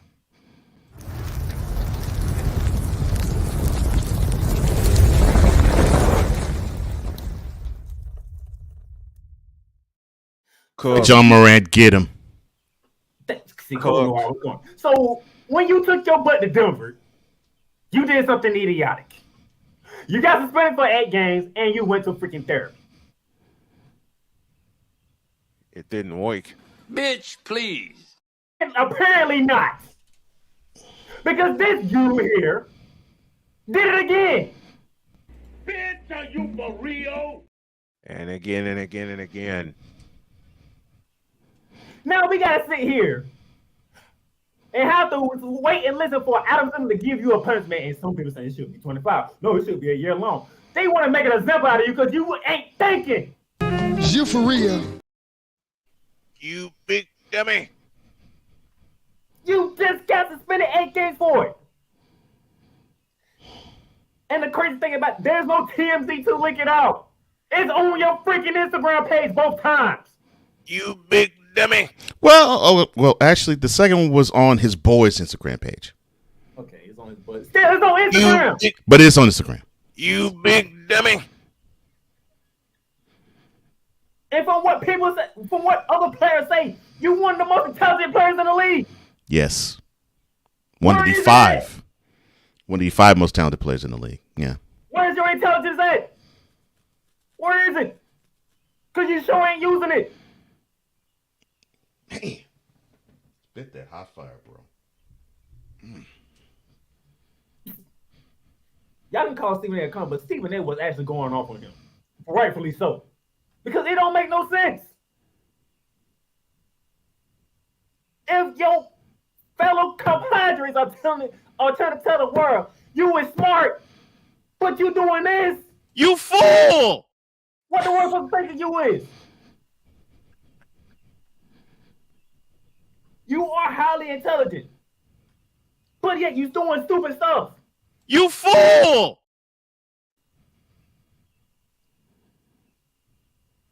You're the face of a franchise.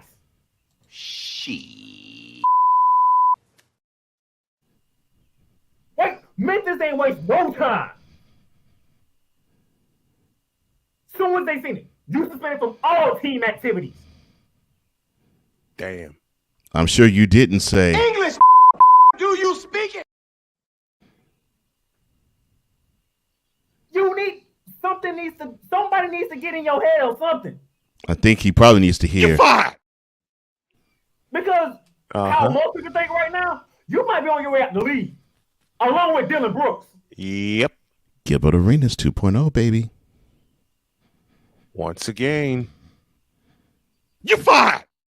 There's nobody, sports analyst, personality, player. I haven't heard anybody that said John Morant is in the streets. There is no excuse. Nope. But you trying to act like you in the streets. There is no excuse. Trying to This be don't make no thuggish. sense. Trying to be a gangster. Something is wrong here. And he ain't. There is no excuse. And you can't even say he don't have a fall in the home. You know he has one. He attends every game John Morant plays. So you don't even have that excuse, Mr. Morant. Get it together. Because like Memphis is acting right now, they about to get rid of all problems. Well, they already got rid of Dylan Brooks. They really don't want to get rid of you, but if they have to, they will. You ain't lying. John Because Morant. Memphis ain't playing right now. As soon as that video got leaked out, you ain't coming to no team. They cut there. I will say this aloud, and I would like to be wrong, but I don't think I'm wrong. They're in the process of cutting his ass. Oh, so you're saying they were like the Grits organization? They were like Chris Rock and Tom Michael Jackson with another kid. They were like, another gun. That's it. This is. I'm throwing away all of your dreads. Continue, sir. John, you got to get it together, dude. You have to. You're literally the face of Memphis. Yeah, but not just the team, the city. And you're following a former face of Memphis in Zach Randolph, who did so much for the community. It's not even funny. He is still so beloved in Memphis to this day. And John Morant, you ain't following the example, bro. And he has a story where he wasn't as gunplay troubled, but Zach Randolph's had some issues in the NBA, and he used the time to be in Memphis as a turning point, and the love affair with the city and the team and Randolph was what resulted. And cool, you make a good point. But Dylan Brooks is on the court because you haven't heard nothing about off the court issues with Dylan Brooks. Cool. Congrats to your Nugs, bro. Congrats to your Denver Nuggets. Never heard nothing off the court about Dylan Brooks. Dylan Brooks just made dumbass comments. I actually was thinking that song, Hot TV, but I'm like, I don't think he knows what a gangster is, bro. And guess what? Negro Knight himself said it on air. The one thing that these dudes hate the most is somebody trying to be them. Uh-huh. I've lived it. You're correct. Lived within it in Chicago. Trying to be like them, and they don't want that. Especially somebody of John Morant status. So John Morant, you with John Morant money. You need to get it together. Because as of right now, at this moment in time, you and Zion ain't looking too good. Oh no, cool. Not the government. If Memphis cut Demetrius, he gonna go somewhere else and win championships. I will put this caveat here, cool. He won't if the whole league thinks he is a problem child. Because the whole league will not throw 9 figures of money in his face, even with the talent that he has, if they think he's a flight risk, if you know what I mean. Yep. Zion can't stay healthy enough to play a goddamn half a season. And your butt is going to get suspended because you don't know how to stay off freaking social media. Or at least stay off it with a gun in your hand. Hey, Cole, you just got a layup for Cole Sports, and I just got one for the Brian Snow Show. And I'm going to give one the mentality. Wise, I hope you hear this and Cole can give it. There's no more moron of the year. The moron of the year is John Morant. Oh, well, you'll be happy with it. Well, sir, you'll be happy with the next episode because we talk endlessly about him. But go ahead, sir. I can't wait. I'm gonna end it like that because we have some 76ers to roast. Yes, we do. Yes, we do. John Morant, get your side of the seat. And sir, please grow up.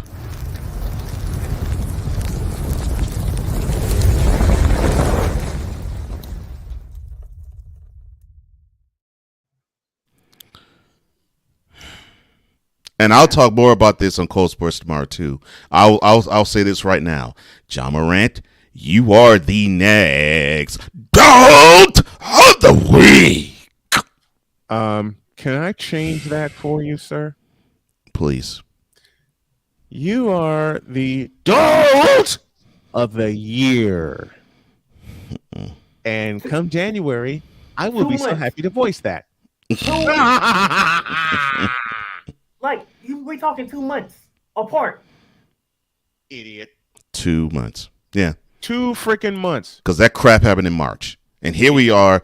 This comes out the day before Mother's Day. And he now is in the same trouble that he was 2 months ago. Idiot. Flat out idiot. And Playmaker, like you, I heard the same. I was like, okay, Ja has intelligence. Ja may look the part of someone who was a stereotypically looking thug, but he's intelligent. He does have sense about him. He does know, forget the game, because he knows the game inside out. He actually has a good head on his shoulders. That's all I heard. And remember, I'm in the Nashville area, so he went to school at Murray State, which is maybe an hour plus. When I mean plus, I mean maybe like hour 5, hour 10 minutes away from Nashville. Yes. Nothing but nice things were said about him. Nothing but. So I've heard him the 3 years before he became a Grizzly. And so all of this crap, didn't see it happen. And now he's the poster child for NBA execs saying, well, we don't want this guy representing our brand. Allen Iverson, anyone in that argument? This is what the late David Stern wanted to do. This is what he was talking about and wanted to eradicate in terms of projection, how the league looks, because he wanted the league to look like the basketball players were Branson businessmen. Yeah. Again, Allen Iverson. Anyone? And that's why the dress code was instituted was Allen Iverson, and the gunplay. Thank you, Gilbert Arenas and Steven Jackson. Stupid. And them two got on him the first time he did it. Mm-hmm. Now, the main event here. Oh, here hell yeah! It's being brought to you by Snowman in the Morning with Coach Johnson. Mm-hmm. And this one, the playmaker was started off, and he just gonna let the two hosts go off from there. So this is how quickly this roasting session turned, because I'm pretty sure through the first 3 quarters, Coach Johnson was looking at the game with Potter saying, if this goes the way I think it's gonna go, and then he gonna hear a lot of F Boston's coming out of me. No, not you, Wise. Because once that third quarter went down the way it did, this is all I heard in my head. The following is a public service announcement from Wise El Jefe. Boston. This has been a public service announcement from Wise El Jefe. On loop for about 2.5 hours. And then Jason Tatum decided to wake up in the fourth quarter and say, "Yeah, I'm not going out like this in Philly. That's not happening." And oh gosh, Jason, I'll talk. Tatum. I'll talk about what I felt about the fourth quarter of Game 6. When it's my turn. I'm doing a 2-hour show today, this afternoon. I'm definitely going to speak on that. All I got to say is Jason Tatum. He was a man. That's all I got to say about that. He was a man. Let me use Chris Bass. He was a man. So it's not the fact that he's a man. Oh, I'm sorry, my bad. When you a superstar, when you are face of a franchise, it's gonna be games you don't have it. Okay, it's just gonna be games you don't have it. We can respect that, but you still gonna catch whatever he gonna come your way. Hell yeah! But when the moment arrives. David Robinson. Go ahead, sir. David Robinson. When the moment arrives, mm-hmm. What did you do in that moment? Jason looked at that scoreboard and said, "You know what? I might only have 3 points, but I still got 12 minutes to do something." Yep. And them 12 minutes was the most important 12 minutes of Boston season. And and actually shrink it to 5, because that's what he did in 5 minutes. Final five. Mm-hmm. Final 5 minutes. Them 5 minutes was the most important 5 minutes of Boston season. Because the face of the franchise said, "I ain't going out like this." And didn't. Took his team, put on their shoulders, and carried them to a serious victory over the Sixers. I'm not going to touch on Philly because these two gentlemen here, they going to touch on Philly. Then we get the game set. In fact, Snowman, I will give you Embiid. You will? I will give you Embiid. Yes. Because the only thing I say about Embiid is basically what Cool said. You politic for the MVP, you got it, and you still got eliminated in the same spot that you've been 4 out of the last 5 years. That's all I got to say about Embiid. Go ahead. Can I make it worse? Please. Go. Nikhil Yogi said, "I don't even care about that damn MVP no more." That's what I'm talking about. Yes. There you go. Yes. Elijah won circa 95. That's exactly the energy he had. Yes. Yes. Saying, "I don't care about the MVP. You can give it to him. I want the bigger trophy." That's right. I want the bigger trophy. I want Larry O'Brien. Yes, that's the trophy I want. That's what I'm talking about. We get to Sunday. Now, Sunday, I had to work. I was closing all weekend. So I'm sorry. I didn't watch the game. But somebody messaged me. Uh-oh. And it was like, "You need to roast the 76ers." Put a smile on my face because that means the damn Celtics did their job. Yeah, that somebody was me. That somebody was me. I will put myself on Front Street. That somebody was me. I said, I had to go look at the score now. And I said, And after Playmaker said to me, that means Boston did the job. Said, I don't give a crap. The Sixers still need to get that roast. They still need to get that work. 51. And 51 on 61% shooting for Jason Tatum. And 51 points. And Tom, I'm sorry that your Sixers disappointed you massively, but my friend, the 48 minutes you saw in Game 7 and the last 5 minutes of Game 6, those 54 minutes. 54 minutes, yep. Those last 54 minutes of that series, unfortunately, typifies how I have viewed the trust the process 76ers. So, Snowman, it's not just the 51. He shot 61%. Why getting to 51? And in that third quarter, the Sixers didn't want him. The Sixers didn't want him. They didn't want every piece of him. And in that third quarter avalanche, and it was indeed an avalanche. You know what Jason Tatum did?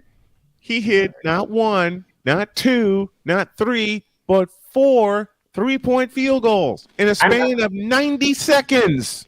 Now, I need a close-up. All yours. 10 points. 10 points. Oh, no. That is, ladies and gentlemen, that's how many points the 76ers scored in the third quarter of Game 7. I feel your pain because I felt that with the Rockets back 5 years ago. Go ahead, sir. 10 points in a 12-minute quarter. Uh-huh. While allowing 33. While allowing 33 in a span of what seemed like 5 minutes. I love Doc Rivers.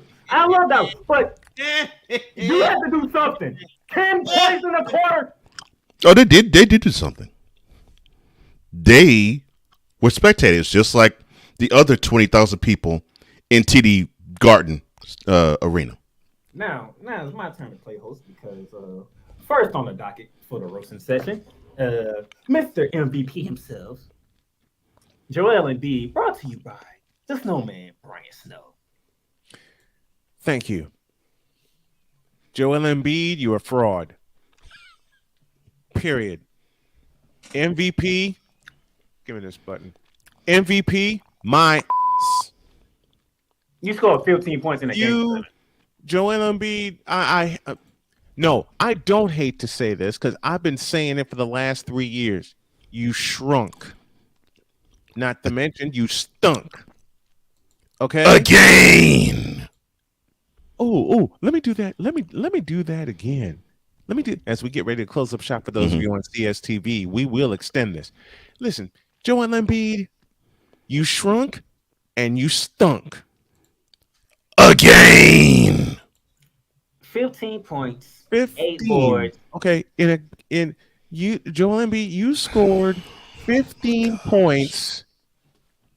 15 in 40 plus minutes. How many Playmaker, how many minutes did Joel Embiid play? He played 38 minutes. Thank you. He played more minutes than he scored. I was close. You played twice as many minutes than points you scored. Okay? You scored 15 points, and Cole, I need you to get a button ready for me.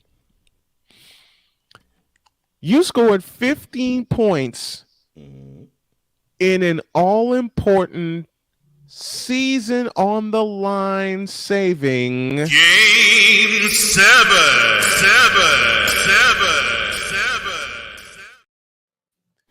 Joel Embiid, I hate this. No, take that back. I don't hate to say this about you because I say it about a couple of other players, but I'll save one for tomorrow. You're a fraud. And you're soft as Charmin. You have never won a game. You have never won a game 7. I'm looking in this. I'm looking in this camera and I'm saying this aloud. You're soft. Right. Let me get my New York accent. You're soft. You is over 5 and then wait. And then you make Playmaker. Over 4 in Game 7s. Is that right? Over 5. Over 5 in Game 7s. Goodness gracious. Over 5 in Game 7s. Okay. Thank you, over 5 in Game 7s, and yet These stupid people want to talk about, oh, Michael failed in a Game 7. It was the Eastern Conference Finals. It was the defending world champion Detroit Pistons. Scottie Pippen was not available due to a migraine headache, which he made up for 6 times over. And he never failed in another Game 7 again. I love you. I love you, Cole, for that. Thank you. Mm-hmm. That will be a short later.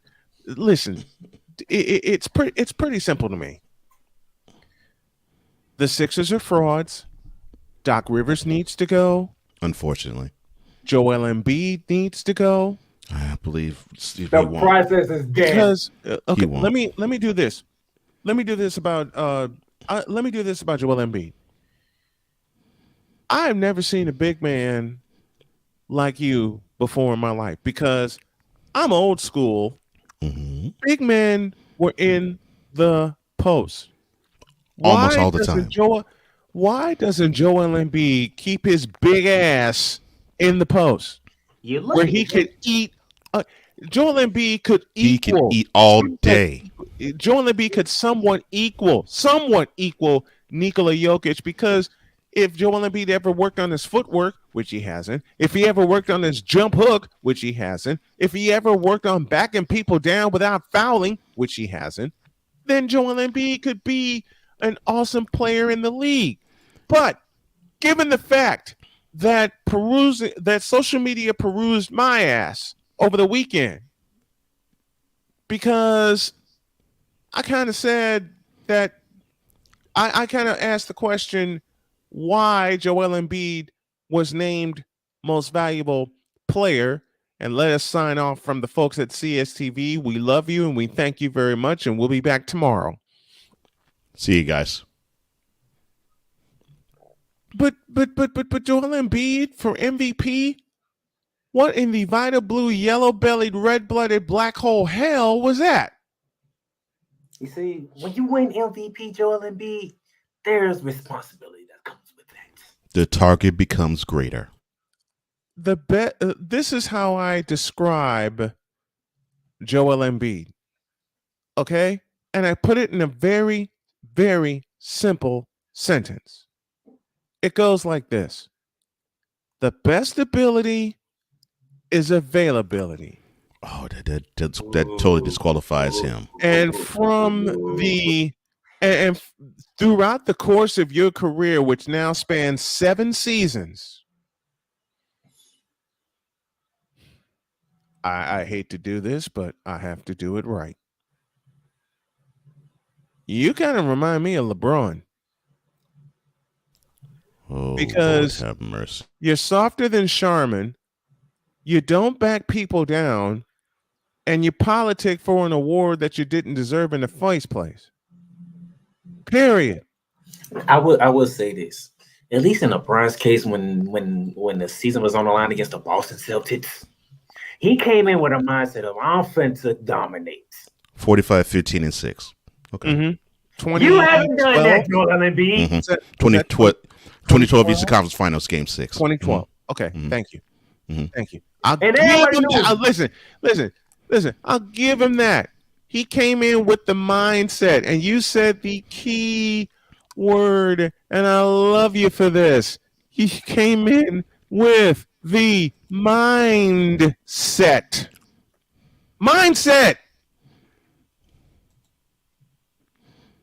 That he would dominate, like a certain player who originated wearing number 23. Mm-hmm. Because when the original 23 ruled the league, number 33 was sexy, 32 was sexy, 34 was sexy, okay? He originated wearing number 23, but I digress. Mm-hmm. Joel Stay Puffed Embiid, you're as soft as Charmin. Joel Stay Puffed Embiid, you're a fraud as an MVP. Stay puffed. Joel Stay Puffed Embiid, you dumbass. Why didn't you work on your game over the summer? You rabbit ass fool. Oh, he worked on his game. He worked on his politicking game over some. Oh, my bad. I didn't mean to say that. Yeah, he worked on his politicking game. And to think you were pissed at Ben Simmons because Ben Simmons didn't spread the floor. Let me try again. Didn't know how. I'm so glad you mentioned that. Give me this camera. I'm so glad you mentioned that. Oh, yes. Go ahead, Playmaker. Ben Simmons, I don't want to see you post nothing on social media. Twitter. When it comes Twitter. to Philadelphia, He posted that crap on Twitter. Yes. when your boy couldn't even finish the season. Or No. Forget any of that. When you're behind, when you were in Philly, decided to not posterize a 6'1" point guard when you're 6'10". Soft. And for those of you who forgot that, it was Trae Young, by the way. Yes. Soft. All right. You say soft. Let's let Snowman land the plane before he bring it back to me. Get on the plane. Get on the plane. I'm getting in the plane. That's Jody, baby. That's for you. Because later this summer, crossing your fingers, I should know something in the next hour. I'm gonna surprise it with a trip where we do get in the plane. Anyway, the Philadelphia 76ers are soft. The Philadelphia 76ers are frauds. The Philadelphia 76ers are fools. Overrated. Overrated. Overrated. Stupid. Let me borrow from my wonderful son Dakota. Stupid fuckers. Gosh. Thank you, Dakota. Stephen Tobias, my baby boy, who turns 25 this year. God bless him. Hey, Philadelphia 76ers, you stupid fuckers. Can't help yourself, can you? Just can't help yourself. I know I was saying the same thing, Drew. Say, Drew, I know it's not Wednesday, and I caught myself from going in. I caught myself. Joel Embiid, you should never, ever, ever. And the snowman means ever. Be in conversation for the most valuable player award again. Ever. Next. All right. Thank you, Snowman, for that. You are welcome. You are welcome. You need this because when you win MVP, there's a responsibility that comes with that. There's like expectation that comes with that, okay? Uh-huh.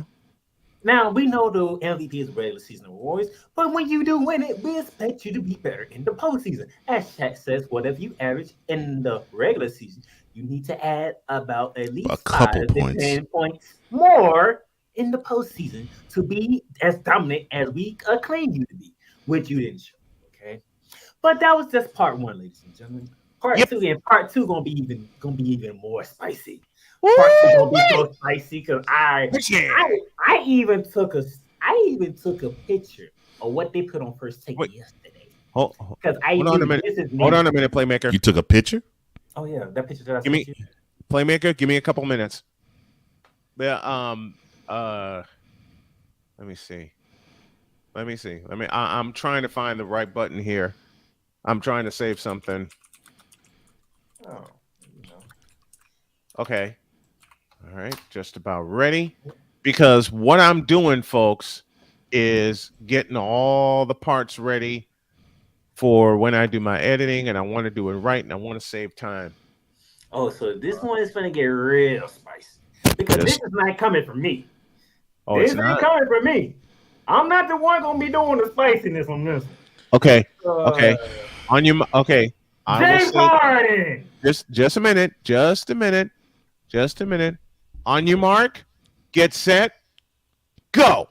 James Harden, have a seat because one Cole Johnson needs to have a word with you. Oh!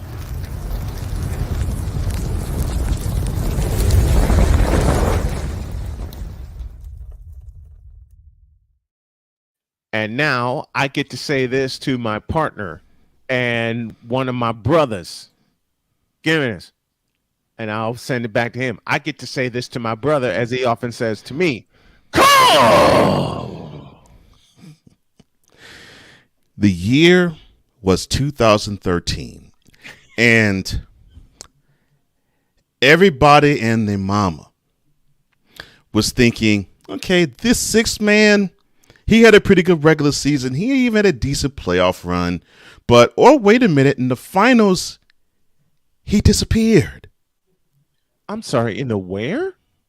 In the National Basketball Association Finals of 2012, the sixth man of that year disappeared. Mm-hmm. And then that man got his feelings because he felt that he needed to be paid a starter's ransom. Wait. He thought what?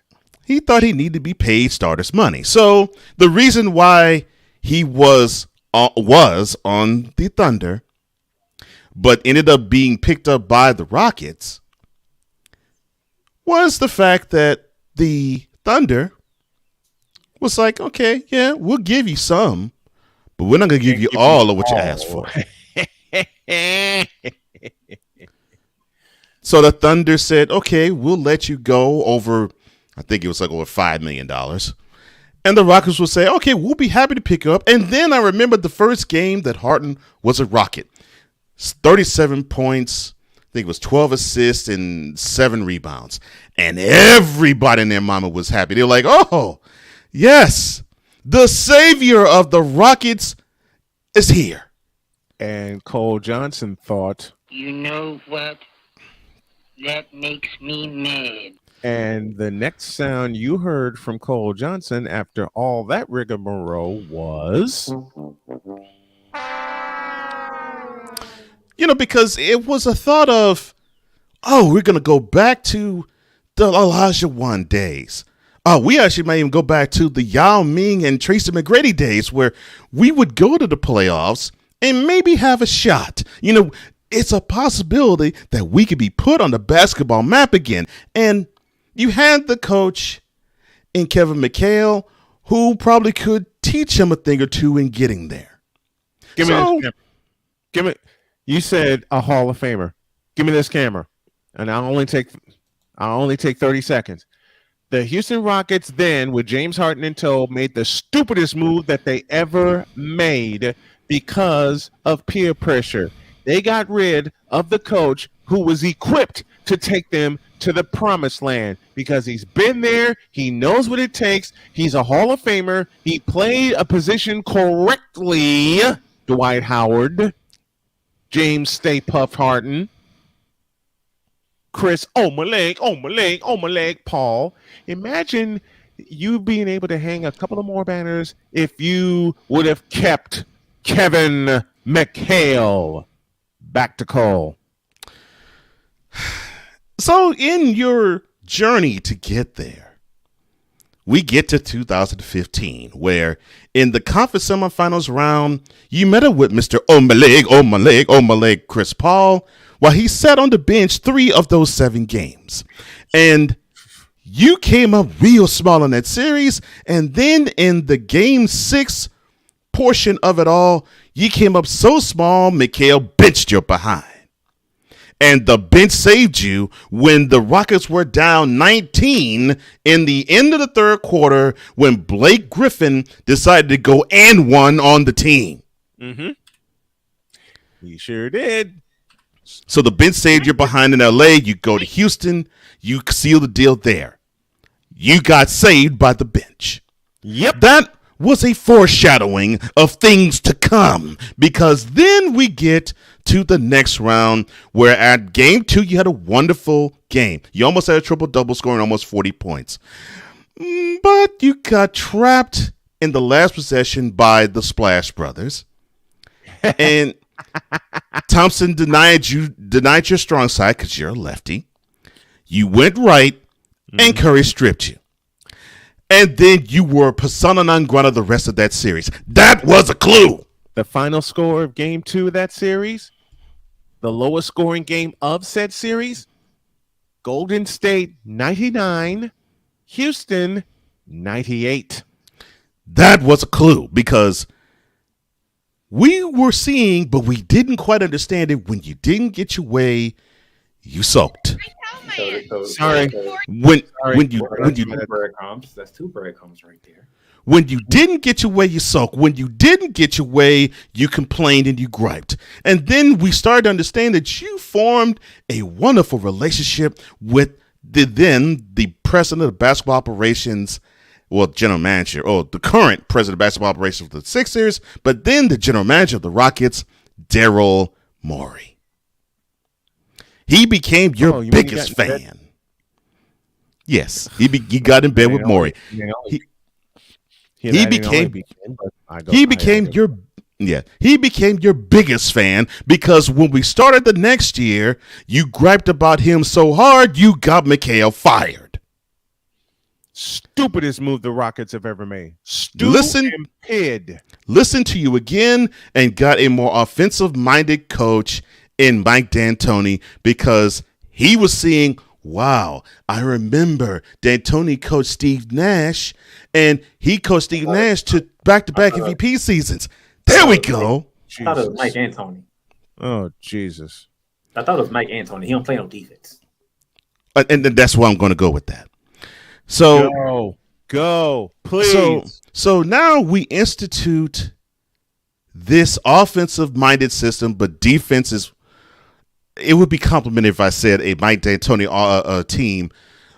Defense was optional. In fact, it was so optional they decided to get a defensive coach strategist to put on the team so that it would be addressed. I'm sorry, they got a what? They actually got a defensive coordinator to place on the bench of the Rockets so that the defense would be taken care of in the James Harden era. I'm sorry, they got a what? Yes. They actually got an NBA equivalent of a defensive coordinator. You heard me correctly. You mean they tried to copy what the Warriors successfully did with Mike Brown? I want to get to that momentarily. Go. I'm going to get to that momentarily. This and folks, we're in overtime here on this edition of Snowman Morning, and thank you to the folks at CSTV that caught us for the couple hours that we are there with them. There is an expansion coming of this show, and this is one of the reasons. Go. The coach just getting started. I hope y'all know that. Oh, I know. That's why we go, please. So we get to 2017. And this is when I started to really get on the beard for being an absolute fraud. Conference semifinals, the Spurs. The first round, you did great, and you were sulking. You were like Joel Embiid in 2022, only 5 years earlier, because you thought you put together a great season and you should have won MVP, but Russell Westbrook got it, and then you felt justified when you took Westbrook's team out in 5 games. So everything seemed to be rosy and fine, and then we get to the Spurs, and this is when the Spurs still had a little bit of juice in Ginobili, still had a little bit of juice in Parker, not necessarily that much juice in Duncan, but of course this is when Kawhi Leonard actually was a little healthier. May I take this one? Because this is my biggest problem with Take it. James Harden. The game that Coach Jones is about to referring to, it was in Houston, by the way, in an elimination game. There was no Kawhi Leonard. Yep. Pop said, I would give you game 6. You're going to come back to San Antonio for game 7. You know what took place, though? Where's James Harden? Where? Has anybody seen James Harden? Where's James Harden? You see, and that is the running theme. Interwoven through this. Great. One of the great NBA coaches to ever coach in the NBA. Greg Popovich. Gave you game 6 to you. You can have game 6. And mind you, before game 6, every team at home won the game. So that's why he did that. Yes. You can have game 6. We got game 7. You can have it. We'll rest in game 6. I'm not playing my players. I remember that. So do I. I'm not playing my players. Now, I'm gonna go to the Houston. I'm gonna go back to Cole Johnson for the Houston standpoint on that because I'm pretty sure Houston felt terrible about that. So I'll get to game 5 of it. Because everything seemed to be fine. This was the game that you tried to steal in San Antonio, and you had the ball with under 10 seconds to go. You were doing your normal thing. You were getting into your step back travel 3 mojo. And then you went up for the shot, and Ginobili swatted that joker out your hand. Hey, James Harden, stop the lies, bro. Stop the cap. Ginobili! And then we go 180 miles east for game 6. Hey, Cole, I gotta do it again. Hey, James Harden, stop the lies, bro. Stop the cap. Stop the cap. Stop the lies. Stop the lies. Stop the cap, bro. Stop the cap, bro. Stop the cap, bro. Stop the lies. Then we go 180 miles east to Houston for games. Mm-hmm. Oh, Jesus. Go. I'm setting something up. Go. Okay. Then we get 100 miles east to Houston for game 6. We go to Toyota Center. And everything seemed to be laid out perfectly. And thank you, Playmaker, for saying, well, Popovich was like, we'll sit Leonard because we will have game 7 at A&T Center, and you're not going to beat us there. But he didn't need it because James Harden decided to give you a 10-point, 6 turnover, 6 foul performance. No, they don't want to see that. No. We don't want to see that. Wait a minute. We don't want to see Didn't hear anything else, but he heard Wise say, "Stop the cap. Stop the cap. Stop the lies. Stop the lies. Stop the cap. Stop the cap, bro. Stop the lies." Lord have mercy. I will say it again. 2017 Western Conference semifinal matchup, Rockets, Spurs. The Rockets were the home team. Mr. James Harden, you gave us 2 for 10 from the field, 10 points, 6 turnovers, 6 fouls. Did you say 10 pernt? 10 pernt, 6 turnover, 6 foul performance. And he's supposed to be MVP candidate. He was supposed to be. He actually came in runner up that year.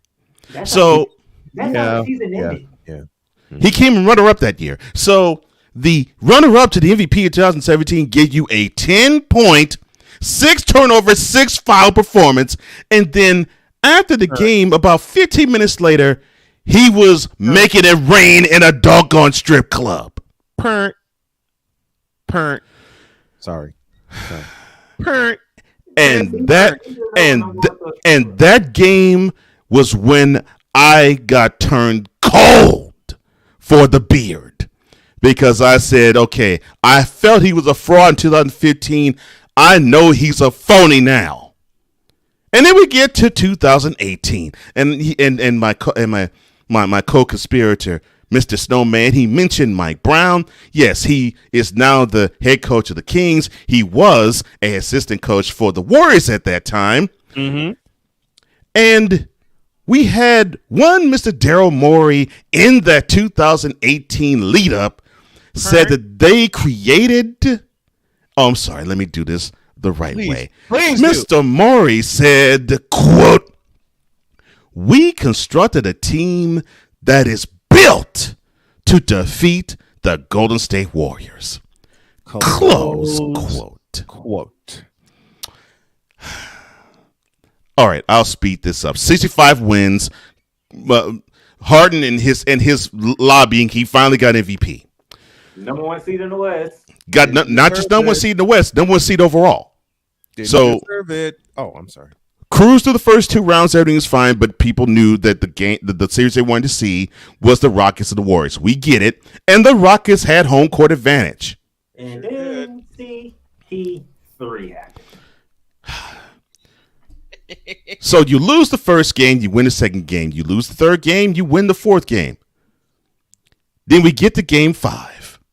And throughout that series, Mr. Harden, you were okay, but you weren't an X factor. You know who that X factor was? Chris Paul. And let me rewind a little bit. Yes, Chris Paul became a member of the Rockets in 2018.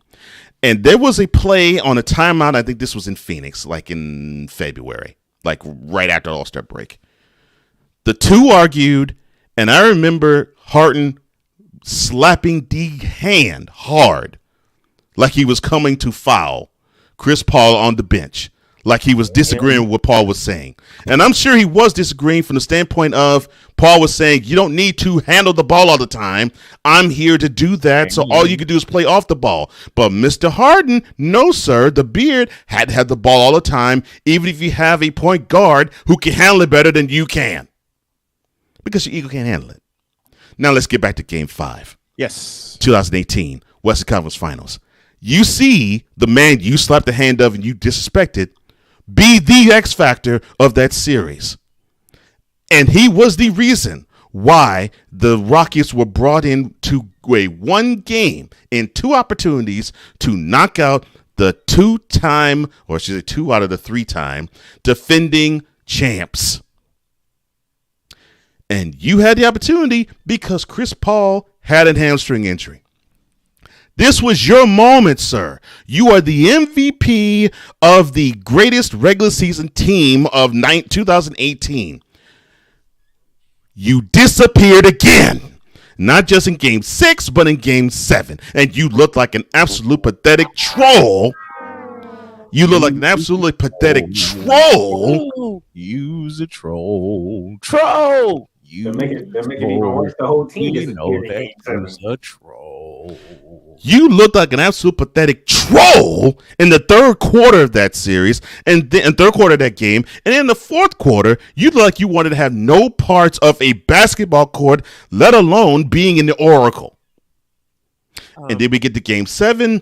You hit a step back travel 3 that you hoped it would count for a basket, but the foul was called before the shot, and that was early in the third quarter when you actually had the second game, I may add, a double-digit lead going to halftime against this squad, and then you checked out altogether.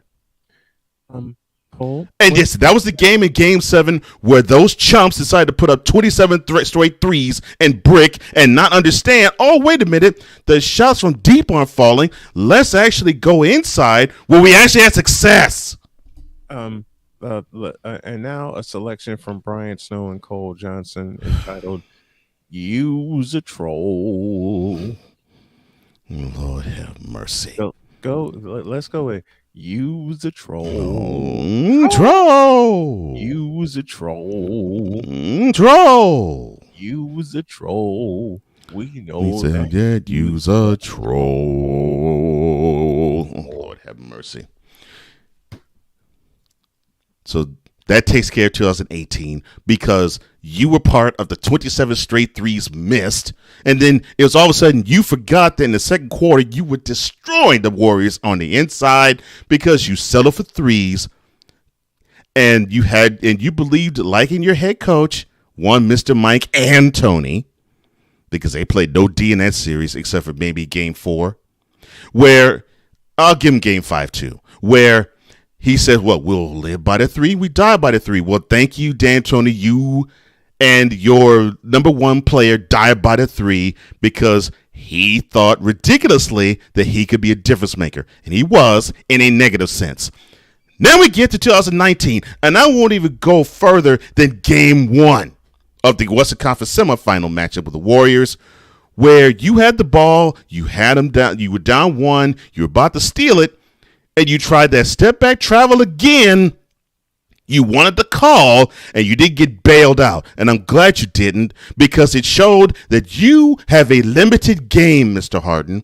It's all about trying to draw fouls to get 10 shots from the line if you're lucky to get it called foul, and then you maybe hit 2 or 3 threes from the field, and you have your points.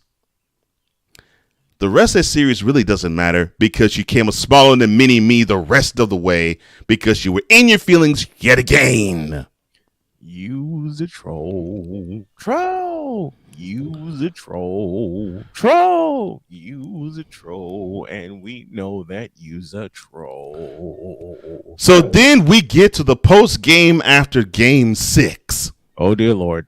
And you throw everybody, especially Chris Paul, under the bus because it wasn't him. It wasn't you. It was everybody else. He threw him under the semi. And Cole Johnson, I know I'm 51. I'm going to be 51 and my brain is shot to hell because of chemo. But I believe the second half of scoring of that game went 64-25 Golden State.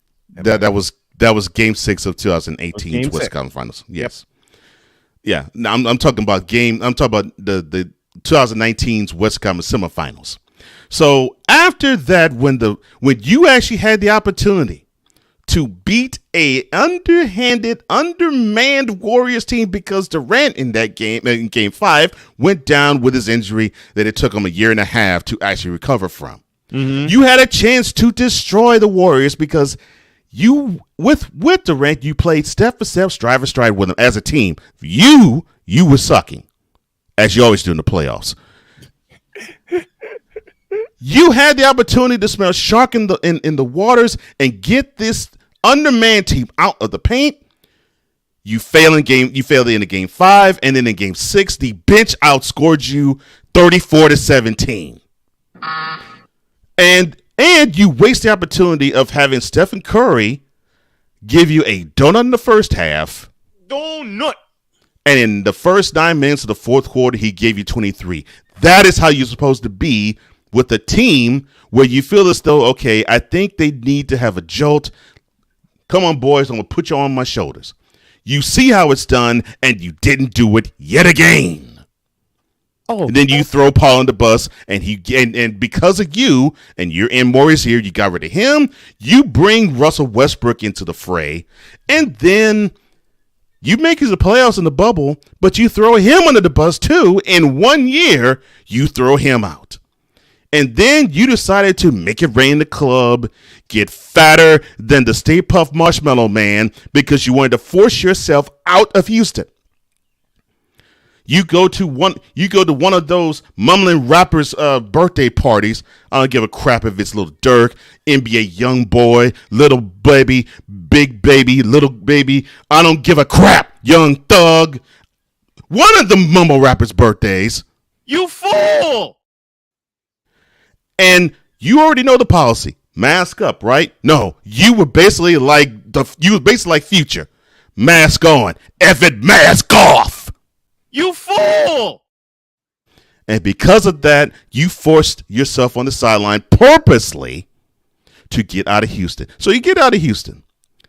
But you float like a Stay Puft Marshmallow. No, you float like a Goodyear blimp from Houston to Brooklyn. You hurt yourself the next year. And then you force yourself off the team because you weren't liking playing with Kyrie Irving, which I can understand that. Because, I mean, look, playing with the World People's Champion, I'm sure comes with its own set of problems. I understand that. Dear Kyrie Irving. You're fired! But, sir, you just simply didn't measure up. Because you were becoming Chris Paul. On my leg, on my leg, on my leg, on my leg. Because you decided to eat everybody out of house and home.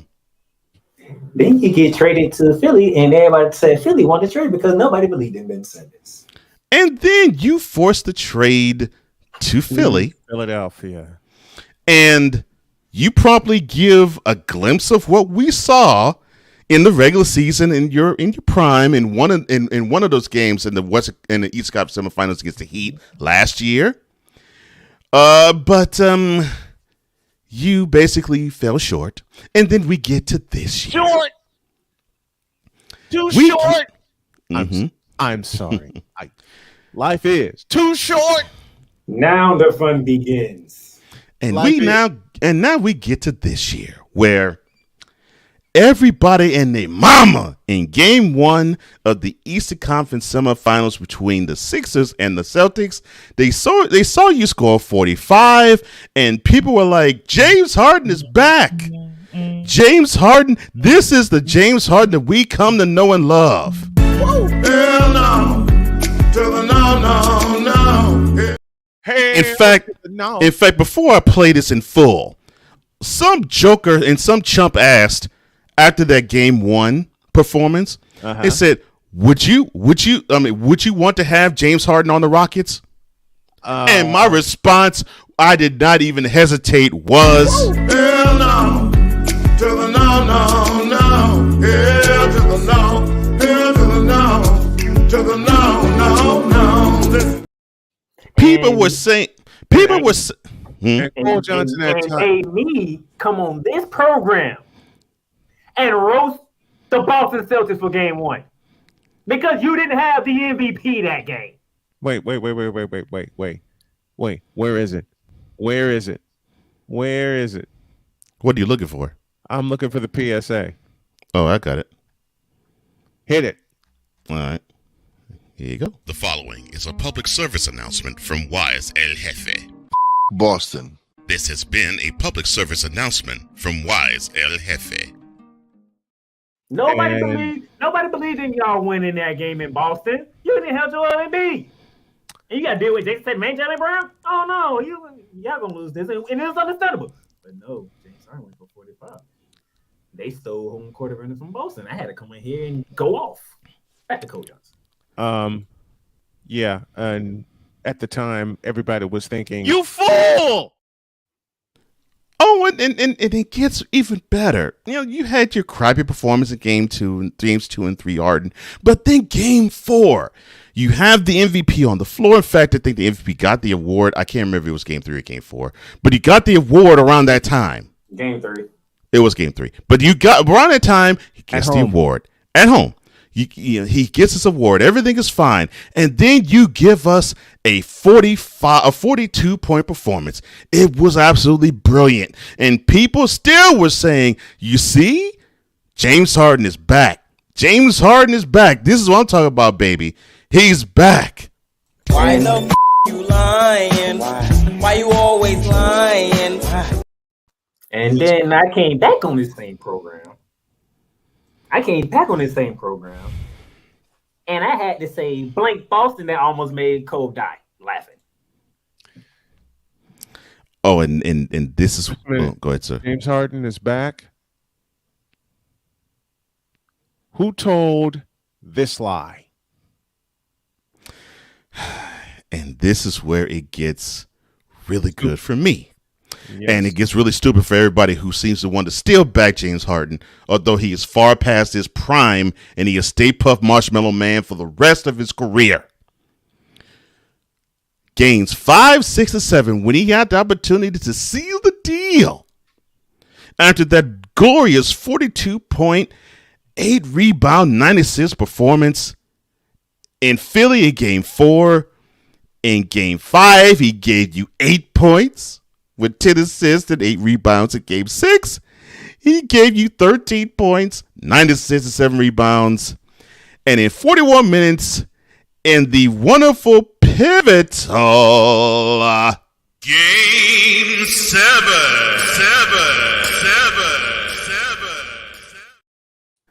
The great James Harden gives you 9.7 assists and 6 rebounds.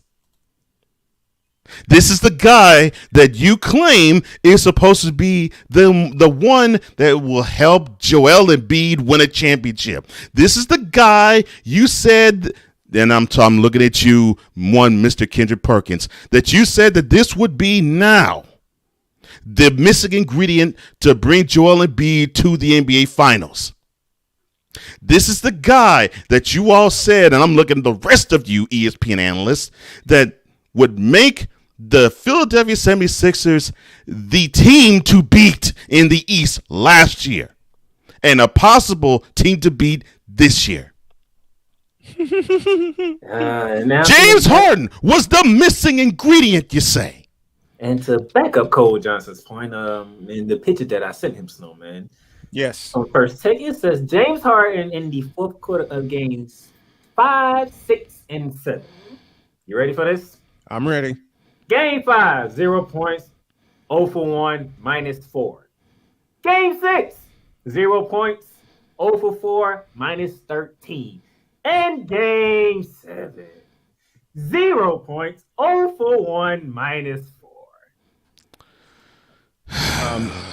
Can we? And this, folks, and that last set of stats occurred in a pivotal season on the line. Game 7.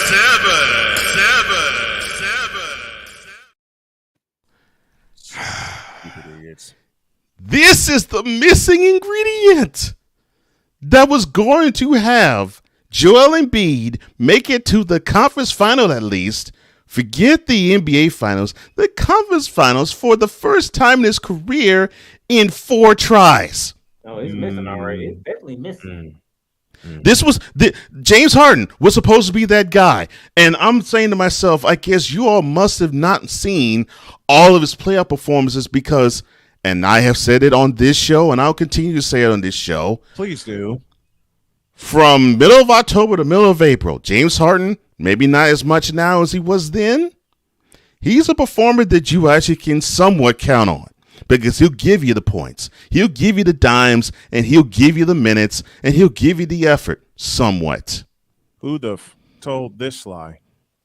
Not much now, but definitely back in his heyday with the Rockets. He could do that from mid-October to mid-April. Mm-hmm. Once you get to the playoffs, he disappears. And he'll show you brilliance. Every 1 out of every 3 games, he'll show you brilliance. He'll show you, wow, this guy, when he's locked in, oh my gosh, if Harden plays like this, I know, Playmaker, you heard this, especially from ESPN. If Harden plays like this, the 76ers could go far. Now, the problem is he doesn't play like this all the time, and he never has in the playoffs. Could you repeat that quote again? I have an English question here. Could you repeat that quote again, please? Okay. Quote, if James Harden plays like this, the 76ers will be hard to beat. Close quote. All right, ladies and gentlemen, let's play English 101. What's the key word in that sentence? If. Ding, ding. Now, this is where... I have to do this. I have to do this. You better, because I'm about to go ballistic now. But go ahead. The stat that I read you can put all three of us can be on the screen. All 3 of us can be on the screen here. Okay. Because if I combine games 5, 6, and 7 of the fourth quarter, that means James Harden scored 0 points, 0 for 6 on the field in the fourth quarter. What is the most important quarter in the game? That would be the fourth period. I have a popular question, and I've asked Cole this. I've asked Joshua Jackson this. I've asked many a broadcaster who has been on with me or has heard my games this. And Cole, you know the answer to that because you voiced the sponsor thereof when I covered Jennings County. When it's the fourth quarter, what do we call that? Call that the money quarter. Yep. Yeah. Thank you, Brent Musburger, for the term. The same quarter where Jason Tatum said, "Yeah, I'm not going out like this." In Philadelphia. In Game 6. Philadelphia. Oh, and I'm glad you mentioned that because now let me focus on the last 5 minutes of Game 6 of this past playoff failure for the 76ers. Ladies and gentlemen, if you thought Cole Wise was not going to go completely off, you fool! And I will say, let me do this. Mm-hmm. Let me do it right because we got about 19 minutes left. I'm almost done. I will say this correctly to my partner. Mr. Johnson, please cook. What in the world was that crap? I don't get what you were trying to do. I mean, it really looked pathetic. It definitely was pathetic, and it did definitely look stupid. It looked like you were brain dead, but that's not where I was going. I was going to say it looked Keystone Cop-ish, but then But then, but then I was like, no, it's actually worse. It actually looked like you were throwing the game. Oh, like they quit? Perhaps? You mean to tell me that the most important game of the year, which happened to be well, I'm not even talking about that game, but they did quit in Game 7.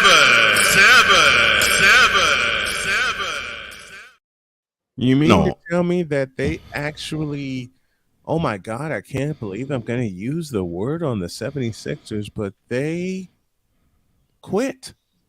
They did in Game 7. They did quit. They quit. Mm-hmm. But in Game 6, where you had an 83-81 lead with 6 minutes to go in the game, where all you needed to do was execute down the stretch and do, I don't know, have plays like Joel Embiid in the post, and you keep feeding him. Okay, can you say that again? Hold on. That's correct. Joel Embiid never touched the ball in the fourth quarter, did he? He sure No. He only touched the ball once. And it wasn't even the post. In the fourth quarter, folks, of Game 6. In Game 6, he only touched the ball once. Hold on, give me this camera. Give him the camera. You're telling me in Game 6 at home, your MVP don't touch the ball? Wait. With the 3-2 series lead they have. With a 3-2 lead. Mm-hmm. You trying to get to the conference finals for the first time since Allen Iverson. Yep. Right, 2001. That's correct. You have the MVP on your team, and he don't touch the ball in the money frame. He did not touch the ball to eliminate an opponent. To eliminate the team who was representing the East in the finals last year. You did not. They did not feed him the ball once in a closeout game at home in front of 19,000 fans who would have gone ballistic if it did, especially since the opponent was the Celtics. Philadelphia. Let me throw a little history out there. Give me this camera. Let me throw a little history out there. May 20th, 1982. Scene of the crime, Boston Garden. Stepped into the arms of the two teams Boston involved. Strangler. Thank you. The two teams involved. The Philadelphia 76ers and the Boston Celtics. No one gave Philly a chance to win Game 7 because the year prior, Boston wiped out a 3-1 lead by Philadelphia and won Game 7 at home 91-90. Fast forward a year, no one gave the Sixers a chance yet again because yet again, the Sixers led 3-1, and yet again, the Boston Celtics, damn you, Larry Bird, tied the series. But in Game 7 on May 20th, 1982, the Philadelphia 76ers said no. The Boston Strangler. And it wasn't because of Maurice Cheeks. It wasn't because of Julius Erving. It wasn't. They saw one too many shots of the Boston Strangler. And the Boston Strangler in this case Andrew was a 6'3" guard out of Southwest Louisiana by the name of Andrew Toney. One of the best mid-range jumpers ever in the game. Every time he unleashed a jumper, that jumper was wet. You thought Stephen Curry's jumper was wet? You thought Reggie Miller's jumper was wet? No. Y'all ain't seen a wet jumper until you take a look at one Andrew Toney. And to use the words of my favorite broadcaster, the late, great Jim Durham, it's unfortunate that Toney's career has been besieged by foot injuries. Yeah.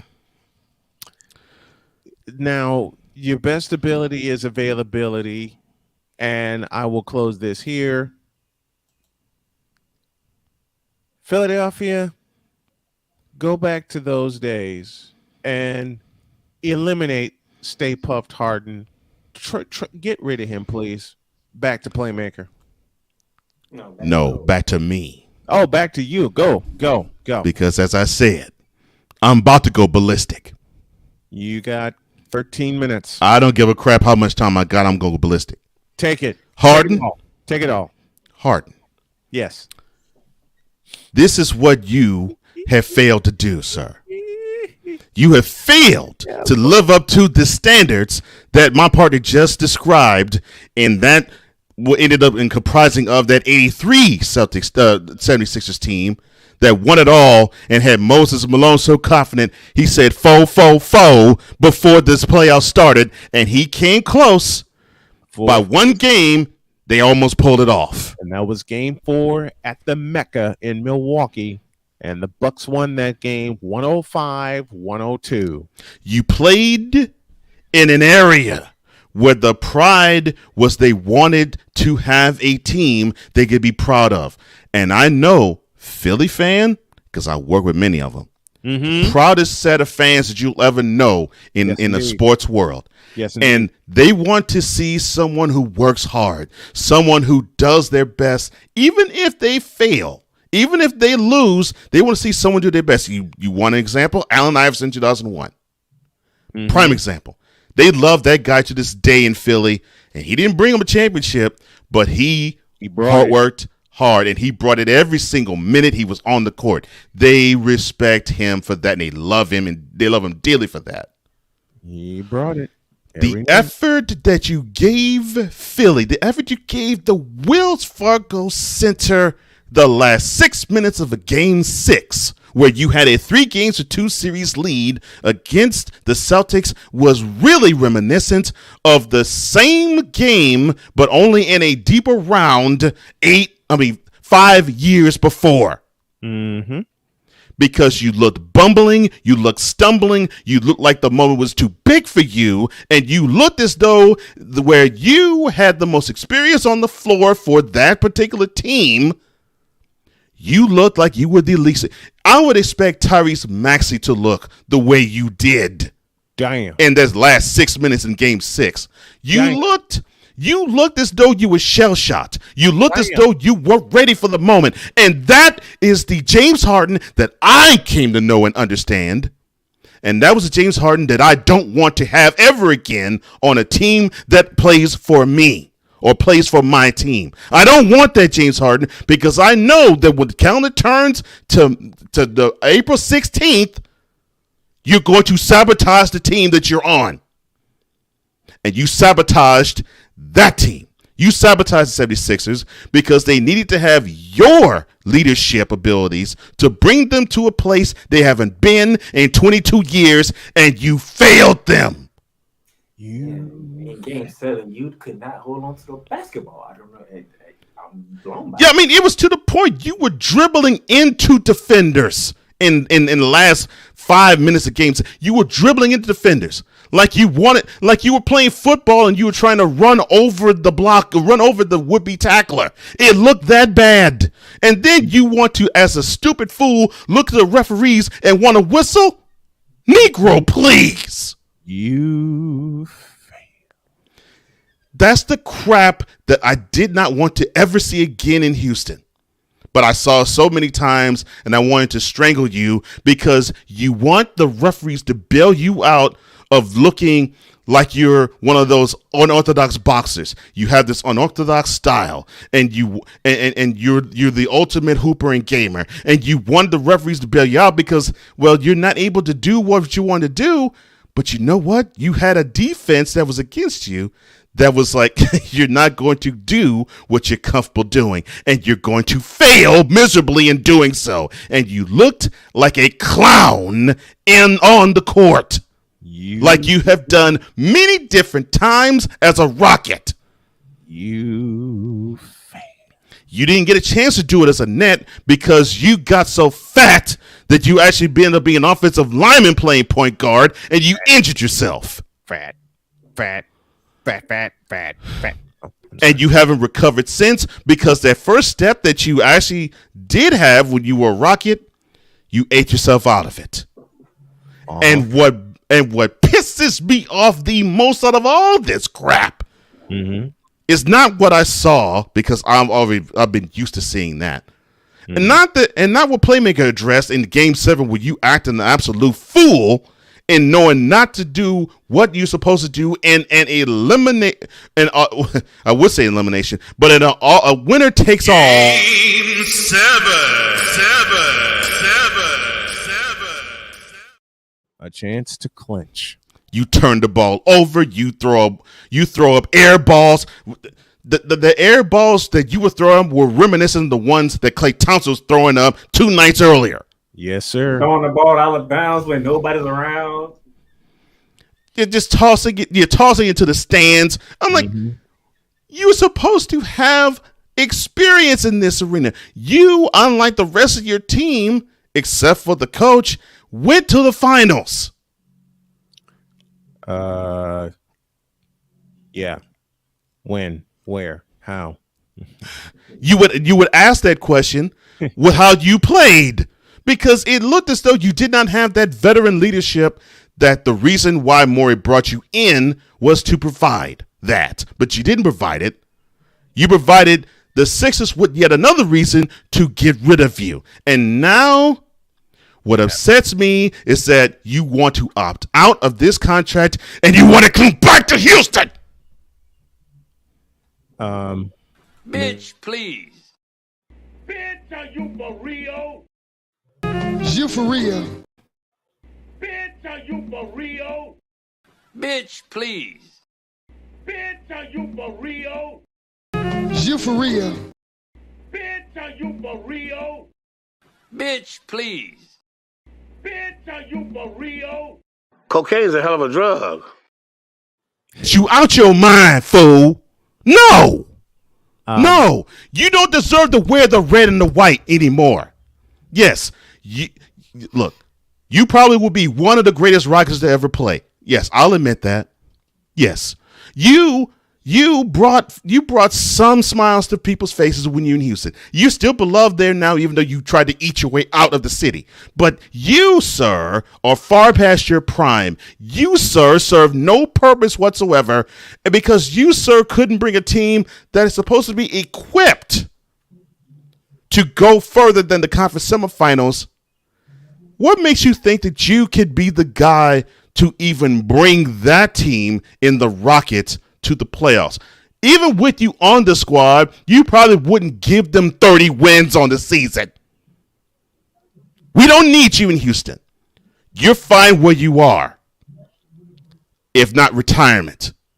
Because, sir, you do no team any good because you like to play street ball and ISO and not play on time with an offense in a system that's supposed to let all 5 operate. No. You want to have all the glory. Well, you know what? Congratulations, Mr. Harden. You get all the glory. And you know what happens when you want to get all the glory, but you come up with what's that line again? What's that line again in the Game 7.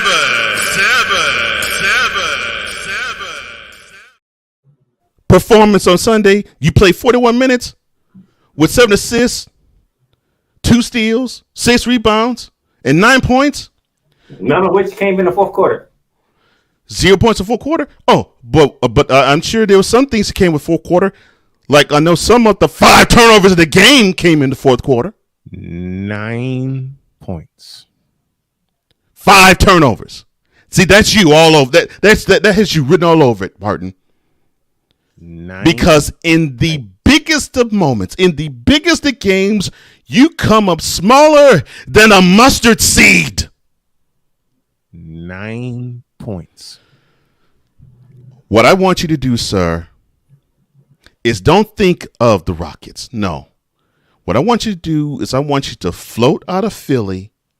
You float past on Houston, and you float all the way into the Pacific Ocean. And then you nosedive in it. Because that is the most effectiveness on a basketball court you will have for the rest of your career. 9 points. James Harden, a Rocket. Again. face. Get on the doggone seat, mother.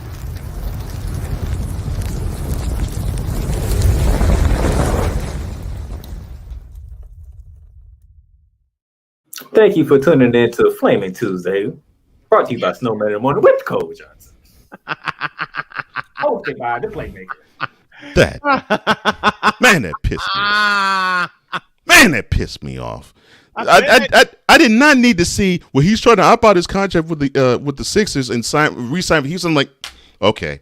And when I knew you wanted to talk about Harden, I was like, Harden's mine. Oh, I knew that I knew that way before then. I was like, yeah. So I hope y'all enjoy that because that's a working session for the ages. Yes. Thank you. Yeah. This entire show is a working session for the ages. Yes, it is. It is. Oh boy, what a special show we had today! Very special, and thank you, Cole. Cole McCain. I want to do a show with this Cole. Hey, Cole. Once you make that happen, save a seat for old Snowman, because we're gonna continue to bring it. I'm gonna say on behalf of all three of us, Cool McCain, we asked for one favor only. Get rid of the damn Lakers. Oh, please, yes. Please, yes. Please. I want Lick another to cook every single one of those doggone Lakers, dude. I do. Listen, y'all have the MVP in Denver, the 3-time MVP. Give me this. Where's that button? I got your camera. Okay. Give me this button. Y'all have the 3-time MVP, Joel Embiid. Please, I beg of you, Mr. Malone. I don't care what do you your have thing to on the do. sideline, please. Do your thing on the sideline. Please, we beg of you. I'll use the words of legendary Phil Jackson. Ride Nikola Jokic until you go to sleep. Please don't have Jokic on the outside. You have a very distinct advantage. Anthony Davis or no Anthony Davis. You have a very distinct advantage. Please use it until you can't use it anymore. Cole, continue this, please. This evisceration is brought to you by Shuttle Realm Wireless. Let your voice be heard from the Shuttle Realm to the Barclays Center and all points in between. Now carrying service in Philadelphia. Thank you, sir. Now we will tomorrow talk more in depth about Game 1 of the Nuggets and Lakers series. But you want a prediction from me? Nuggets in 6. And you better take care of Jokic and the others other than Jamal Murray, because you do show up. I want the others to show up. KCP, I'm looking at you, KCP, Aaron Gordon, Michael Porter Jr., I'm looking at you guys. Bring it. Michael Porter Jr. Yes. There's your X factor. You are the key to this series. There's your X factor. We know we're going to get from Jamal Murray. MPJ is the key. MPJ is the key to this series. He is absolutely the key to this series. I'm going to tell you what's been changing for the Lakers. You know Anthony Davis. You know LeBron James. The third person keeps rotating for the Lakers. One day it'd be D'Angelo Russell. The next it'd be when it's Austin Reeves. Dennis Schroeder. When it's Danny Russell. When it's Dennis Schroeder. When it's Lonnie Walker the fourth. One day it might be Rui Hashimura. Yeah. It's a revolving third wheel for them. Michael Porter Jr., you better show up. Because I'm telling you right now, if Michael Porter Jr. don't show up, he gonna get it like Jordan Poole got it from me. Yes. He should. Because he is one of the reasons why they believe the Nuggets can win the chip. And if you need to come on and do it with me, I don't care. Can I join you also? And Cool agrees with us. Yes. Yeah. Because to me, that's the missing ingredient. Michael Porter Jr. has to be that guy that contributes every single game for the Nuggets to beat the Lakers. Michael Porter Jr. has got to bring it. Yeah. He's got to bring it. My prediction: Nuggets in 5. Because I want KCP to have that mentality. Yes, I want him to have that mentality. I have one reason why I say Nuggets in 5, and the reason is pretty simple. Nuggets can get them in 5. Yes, the Lakers cannot win in Denver. They have not won consistently in Denver in the last 3 years. Hell, ain't nobody in these damn playoffs won in Denver. But in playoffs, no one has touched them, and no one's touched them in Denver in the playoffs. So, with that logic, Denver takes care of business. Should it go all 7? Because that's why I mentioned him. They can't. No one can beat the Nuggets in Denver. But on the flip side, Denver Nuggets, the Lakers have stole game 1 from both their series. Both series. Yeah. Yes, they stole the opener in both series. Protect home court. McNichols Arena. Oh, protect the new McNichols Arena. Please protect at all costs. Give me this button. Beat the ever-loving out of the Fakers. Please, we all beg of you. The NBA universe begs of you. Please. Trust me, Snowman needs it tonight because tomorrow he got. Oh my God! It's bad enough tomorrow. It's bad enough tomorrow. A couple of characters may show up and be just as insufferable as my ex was. They can be just as insufferable as a couple of people that used to work for me and now demand money when they didn't do a doggone thing. Oh, that's hey, win tonight for the Nuggets. Help Snowman out tomorrow, please. Okay. Okay. I can't believe I'm going to do this, but I'm going to do it anyway. The Lakers are leeching off of playoff. The Lakers are leeching off of the playoffs the same way my sister tried to leech off of me when I covered the Bulls for 3 years, saying, "Open it." Oh Lord. All right. Quote. I'm your sister and Remington's your nephew, so you should automatically give us tickets. Close quote. I got you, bro. I got you. You lying? Why you always lying? Oh my gosh! Stop lying. Always lying to me. You lying so much. You making it hard for me. Yeah. And I thought to myself when she made that demand, wasn't a request, it was a demand. You have no idea about basketball. Get the absolute out of my face. All right. Well, I got 2 Shooting Lights Out episodes coming this week. 2? Oh, can't wait. Can't wait. Can you figure out? You already know what one is. Can you figure out what the other one is? Philadelphia? No. All right. So there's a certain season that tips off on Friday. Oh, WNBA, yeah. WNBA season. When you release that preview, I will replay it on my network for you. Oh, that's coming tomorrow. Me and Nick and Press gonna dive into it. Wait, hold on. Then real quick. I will couple it, Playmaker, with some live stream play-by-play of some WNBA games. Since the league doesn't want to hire a competent play-by-play announcer. Oh, did I say that aloud? Screw 'em. I'll do my own version. I'll do my own version. I mean, love you, Ryan Rucco. You're all television, but I want a radio version. And I will provide it. Oh, Lord have mercy. What they say? No. You're fine. You're fine. Is it cool, McKay? No, it's not cool. No, it's not cool either. No. Okay. No, I'm Lord have mercy now. I'm trying to make sure that this is actually correct. I'm trying to verify many different sources. They're saying that Jamal Murray might be downgraded ahead of tonight's game. Give me this button. So I'm trying to verify it with many different places. Do not. This bet not. Don't say that, please. I didn't want to say it. Believe me. I know. Give me this button. You gotta give me this camera. Give me this button. And I repeat.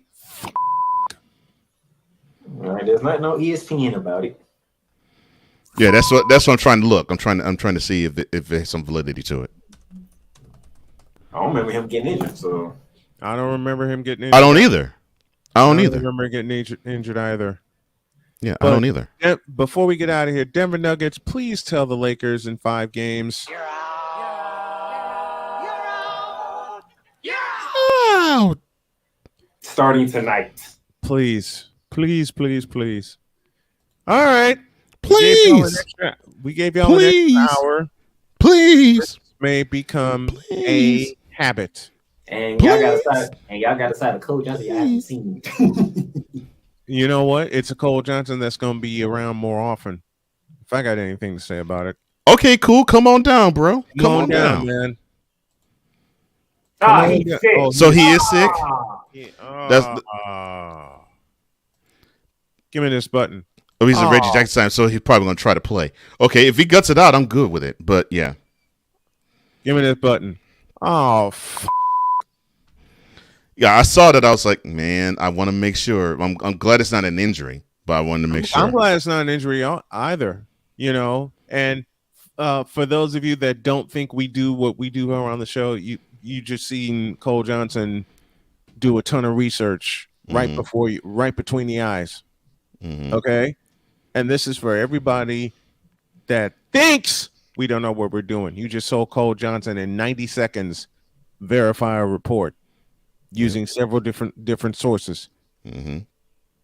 So, right between the eyes. That's how you're supposed to do it. And by the way, those of you who was calling out the bubble, guess what the Final Four is? Yeah, it's the bubble teams. Celtics. Heat Celtics on one end, and Lakers Nuggets on the other. What does that tell you? No, you're about to say it again. It tells me I think the NBA wants to have another Lakers Celtics finals. Thank you. Yeah. And so that's why Deets, you'll love this. That's why I am rooting for your finals. Heat Nuggets. That's what I want to see. Although I don't have an axe to grind with the Celtics. Nor do I. But I want Heat. I want Heat Celtics. Jason Tatum is all this. Oh, I love Jason Tatum, but Jason Tatum is all this. Now, with a partner of mine or partner of ours, and definitely my mentality partner, it's a little different story. The following is a public service announcement from Wise El Jefe, Boston. This has been a public service announcement from Wise El Jefe. On that note, folks, thank you for tuning us in. Guys. Thank you for allowing us to extend our time into your day. Thank you. Helping you get your day started. Have a great day. God bless. Remember to make your next move your best move. And always remember, if your dreams don't scare you, then I'm begging that you do this, Lakers. Nuggets, give the Lakers and...